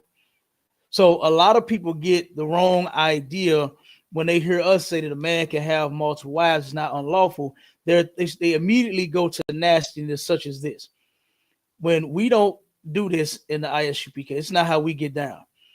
It's against the laws of God for a woman to touch another woman in any type of fashion for any doggone reason, other than her helping the sister get up off the ground or something because she fell. So she has to grab her arm and her hand to help pick her up. Something of that nature. Or she just gave her a hug. Hey, sis, how you doing? So that we had one of our cookouts or something. They greet each other and they give each other a hug and say, hey, shalom. And that's it. Other than that, no. We don't do that in the ISUPK. It's not allowed here. But they do. You know where they do it at? Oh, they do it in that church. Yes, Lord. Hallelujah. Thank you, Jesus. That's where they do it at, in the Christian church. And here it is. This man, this pastor, has more videos of him and his filth and his nastiness than he does of him doing any work of the Lord, doing anything for the people, preaching any sermons. He got more of this nasty shit that he put out there. I don't even see how the people missed it. I don't see how the members did not see this. It was out there. How could you miss it? This is insane. Balance that with having an affair with her husband. It was very hard. She, like, we started off, she had approached me to invite me to lunch. It came out of nowhere, and I didn't know like what was really going on, because by this time Brodus had been talking about us being sister wives. And so when she asked me, I was a little confused, because I'm like, okay, has he talked to her about it? But she never said anything about our relationship. Even when we began to play tennis, it was her who initiated it. So it was uncomfortable for me, but we were friendly. And it was hard, but I still did it because I wasn't going to tell her, because I love Brodus. When Brodus told you that he wouldn't walk you outside, he said, Tab will do it. How did that make you feel? Rejected. Unworthy. Excuse me, sir, how old?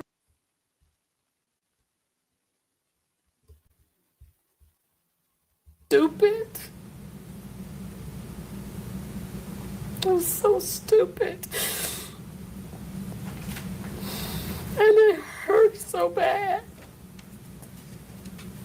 Were you angry or were you hurt? I was hurt. Were you thinking clearly when you pulled the trigger? No. Were you reacting to that situation? Yes. Was that a traumatic situation for you too, in retrospect? Oh, yes. I hate what happened. I'm so very sorry. I never wanted to hurt anybody. I've spent most of my life helping. I never would intentionally try to hurt anybody. Did you ever plan? Never.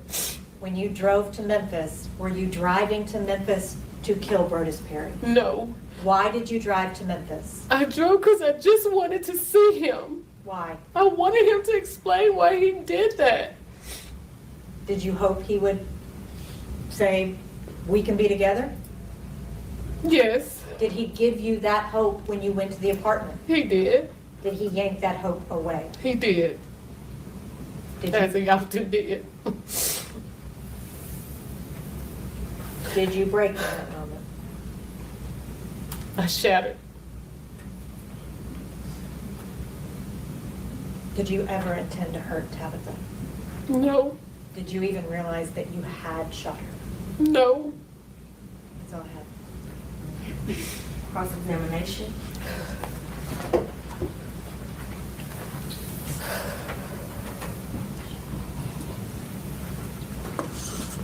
So, in conclusion, right? And let me get another scripture. I got a couple scriptures that I want to turn around and read real quick. Hold on. Because this was terrible. The sister ended up she was found guilty of all, I think, except for maybe one charge.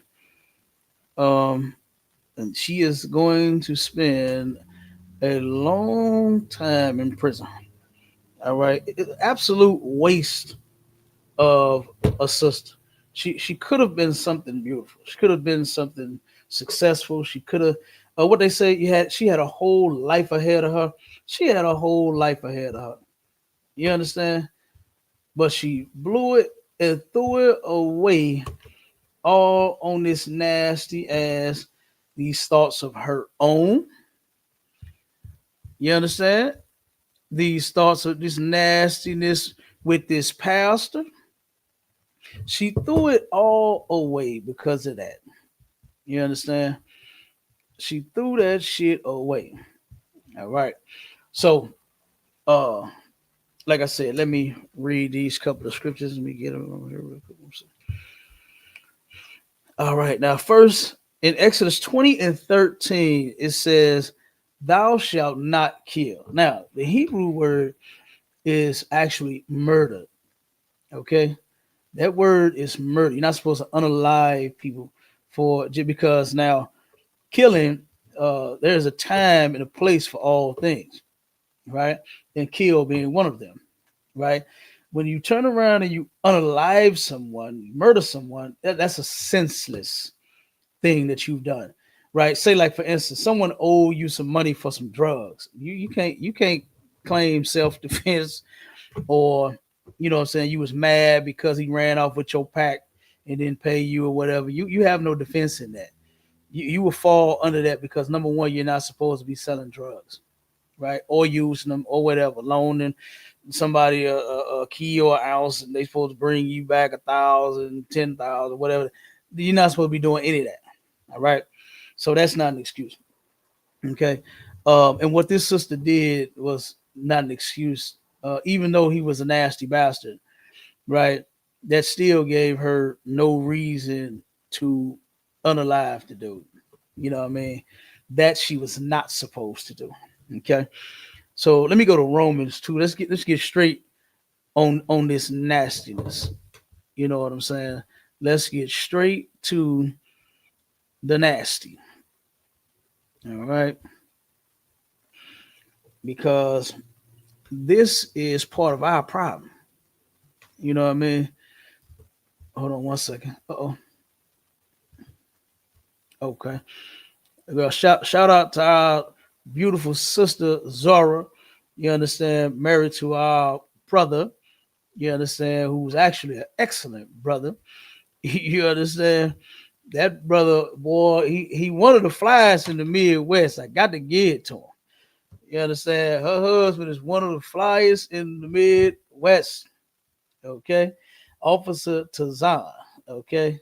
That brother, he go hard for this truth. You understand? And that's his real. And like I said, and guess what? We love both of them. And we love the sister. She always on our show. We appreciate you, sis. She always rocking with us. That's it for everybody else that's rocking with us too. You understand? We appreciate everybody. All right. So, but let me get to the nastiness right here. And this is something that your preachers will never break down to you. Like, this guy was responsible for helping fix this woman. You claim to be in the seat of Moses. You claim to be the leader of the people. You claim to be counseling folks. It was your job to turn around and counsel her and fix her. But he didn't. He even told her the reason he was sitting there with his goddamn hands in his coat was because he just wanted to control himself, because he knew he couldn't. He couldn't keep his hands off her. She looked so good. She was so thick and so rich and so chocolate. He just wanted to control himself and be professional. Why aren't you there to help fix the lady's marriage? Why are you there even thinking that garbage? And then the next day, next council, you got them hands out their pocket because you plan on putting them hands somewhere where you know you can. And that was all over that woman. He took full advantage. I believe her. I actually believe her story. Even though he's not here to tell her side, I believe it happened the way she said it. I really do. I don't think that there was nothing that I'm gonna say that she said the word, it was like, oh, she's just lying. The only thing that I really believe that she flopped on, and where I can say, well, she did lie, but she of course don't want to say, what I'm saying, yeah, I went there to unalive him, of course, because she's trying to get less time. I'm sure her attorneys is advising her to say this instead of saying that. So, but when she turned around and said that she wanted to unalive herself in front of him, that part I don't believe. That's the only thing that I don't believe that this woman said. Everything else is absolutely believable. I believe this woman's entire story, from even the thrusting in her mouth, the unpleasurable sex, the slapping her upside her head, the why you ain't telling me your schedule, to he asked me to get a watcher. I didn't want to do it, but I was gonna do it anyway to make him happy. I believe everything this sister said. I believe it. And then guess what? This is what the Bible says. This is what Romans 1:25 says right here. It says, who changed the truth of God into a lie and worship and serve the creature more than the creator, who is blessed forever. Amen. The creature is talking about so-called white man. That's who the creature is, which is the devil the Bible speaks of. That's who you actually worship and you serve. That pastor, that brother definitely served the creature more than the creator, because the creature is the one that gives you the green light, gives you the license in the past to, commit such nastiness and such filth. He does. He tells you, hey, man, it's an alternative lifestyle. Do what you want to do. You know what I mean? That's what the devil would tell you, right? But the Most High, if you serve the Creator said never to partake in such nastiness, never to do such evil things. He never gave us license to sin, as the Bible says. All right. So then it says, for this cause God gave them up unto vile affections. So because you listen to the creature that changed the truth of God and turned it into a lie and said that you can do all things, you can do whatever you want. Nobody can, like for instance, say for instance, if you turn around and you met a woman today, you had sex with her tonight, and then you threw her away the next day. You can do that in this country and nobody can say anything to you. Nobody can say anything to you. They can't arrest you. They can't stone you. They can't do nothing. They can't do nothing to you for you committing sin, right? But the Most High does not give you a pass for that. The Most High expects for us to keep his laws, statutes, and commandments. That's what he expects, right? That's what's required out of us, is to keep all of his laws, okay? So for this cause, by you worshiping the creature rather than the creator, God gave you up to vile affections. And what is vile affection? Wicked and nasty shit. That's what it is. Vile is wicked and nasty affections. The things that you think is okay. Like, for instance, the pastor thought, you know what? I don't have me a threesome. God gave him up to his affections. His affections was the end to him. God damn. All you wanted was two nasty women in the bed with you, but then instead you got several slugs. You got hit with some hot iron. It's not even worth it. It's not even worth it, man. You understand? Then it says, for even their women did change the natural use into that which is against nature. Here you go. You got these Christian men that take their women. I don't know why you would want your woman to get in the bed with anybody other than you. I will never understand that. I got a saying that I say all the time, boy, you better not lay a finger on my butterfinger. Now one of them, I don't give a damn who you is. You better not touch mine. You understand? I don't play that. That's disgusting anyway for a man to want anybody else. I don't care if it's another man, I don't care if it's a woman, to turn around and touch your woman. That's crazy. And I would never turn around and ask my woman to do such a thing. I would never engage in such a filthy and disgusting act. You know what I mean? Because it's terrible. It's absolutely terrible. It's a sin. God hates it. And the thing that you are going to do to this woman because of her nastiness, you're gonna be like the sister the story was about, Latasha Daniels. She's gonna say, "We taking this to our grave." When guess what? Like I said, just don't have no secrets. Don't have no secrets to take to your grave. But that they're not trying to do. All right. So then these women did what's against nature, and what's against nature is for a woman to be with a man, right? That's doing. I'm sorry. That's what you was intended for. When it comes to sex, your body was made for a man, not for a woman. All right, not for you to engage, and not for another man to have if you got one. If you got a man, your body was made. That's his. That's his body. It belongs to him, and you are not to give that to anyone else. All right. So then it says, and likewise also the men, leaving the natural use of the woman, burn in their lust one toward another. Men working that which is unseemly, and receiving in themselves that recompense of their error which was meet. So basically, what this is saying is, whatever happened to you behind this is what you absolutely deserve. This is what you get. You ever heard somebody say that? Hey, what happened to you, dog? Oh shit, that's what you get.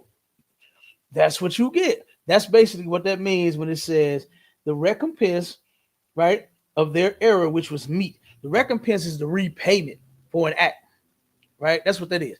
So you do something, what they say, every action causes a reaction, right? So when you turn around and you do something filthy and disgusting, like try to set up a threesome with your wife and your side chick and another chick, and you want to, what do you call it? He wanted to be in an unethical monogamous relationship, whatever silly shit he made up, whatever stupidness you could think of. If you wanted to have sex, the pastor should have picked a woman. And yes, he can have 2 or 3 or more if he wants, but just not together. You know, you can have 2 women, one live over here, the other live over there. You can go over her house how many times you want. You can go over her house how many times you want. But not trying to bring them together. That's unlawful. Okay. So then let me see. Let me get this last couple of scriptures and then we're gonna get out of here. All right. So something else that the sister that I didn't get the chance to play was the sister admitted to having depression and suicidal ideation, right? And of course, you know what depression is. She's sad, and, you know what I'm saying, really don't feel any worth and this and that. She's always down, stuff like that, right? She has suffered from that from her childhood, from her trauma that happened to her as a child. I'm sure she turned around and went through some horrible things as a kid. You could tell it was her, wasn't it? She didn't absolutely say it on this video, but I know it's there. It all started when she was a kid. Then when she grew up, got into these relationships, started getting her heart broke, it spiraled down from there, started getting even worse from there. Okay. Snowball effect. As a child, the ball was rolling, and then when she became an adult, it got bigger and bigger and bigger and bigger and bigger. Okay. So let me get the other scripture. As suicidal ideation is when you not necessarily mean that you want to kill yourself or unalive yourself, but it's that you have that you're preoccupied with death like all the time. You got death on your mind. It could be yourself or it could be someone else. And in her suicidal ideation, I could believe it may have came across her mind when the brother was making her feel so bad. You understand? To where she did maybe want to unalive herself. But ultimately, the other side kicked in. You understand? The other side kicked in and she took him out instead. All right. So that was horror in the church, man. That's horrible. That was horrible. All right. So make sure y'all stay tuned in to each and every last show and every last class that we have. You understand? If you blacks, Hispanics, Native Indians ever plan on getting it right, get in the ISUPK under Commander General YAHANNA. This type of thing just happened in the fake Israelite church, to where now nobody got unalive. It could have came to that. It could have came to that because the husband found out. The husband found out about it and he went, oh, man turned around. The woman go to the man for counsel, thinking that he in the truth and he know what he talking about. And he turned around and he was trying to get with her, and all this mess been going on for 2 and 3 weeks now. You understand? We keep telling you, if you're not in the ISUPK under Commander General YAHANNA, you're not in the truth. You should not be counseling anyone. You should not be trying to teach anyone. You should have a muzzle over your motherfucking mouth and be quiet. That's what you should have. You understand? A muzzle over your goddamn mouth. And you shouldn't be telling nobody shit. Because guess what that brother that they went to did? Was trying to sleep with that man's woman. The same way this pastor did. And look at what happened to him. He lost his life for being a sexual deviant, for being a nasty bastard. You lost your life for being a nasty bastard when you could have had another woman if that's what you wanted. But no, you wanted to go a little further with that. You had to sleep with another woman that you counseling. And I still don't understand that. How in the hell do you want to skeet where another man is skeeting at? I would never understand that. Oh my God. It's disgusting and it's terrible and it's absolutely horror in the church, man. So tune in to our classes. You know what I'm saying? Go to ISUPK.com. You can tune in to all the classes, all the shows. You understand? Make sure y'all tune in this week for our classes and our shows. Don't forget what's coming up on Wednesday, STATL Connect podcast with me and myself, and Officer, and I said me and myself. I'm tripping. With myself and Officer Aisha Allah, man. You understand? Going down Wednesday. It's gonna be another good one, I'm telling you. So tune in, everybody. With that, shalom, Israel.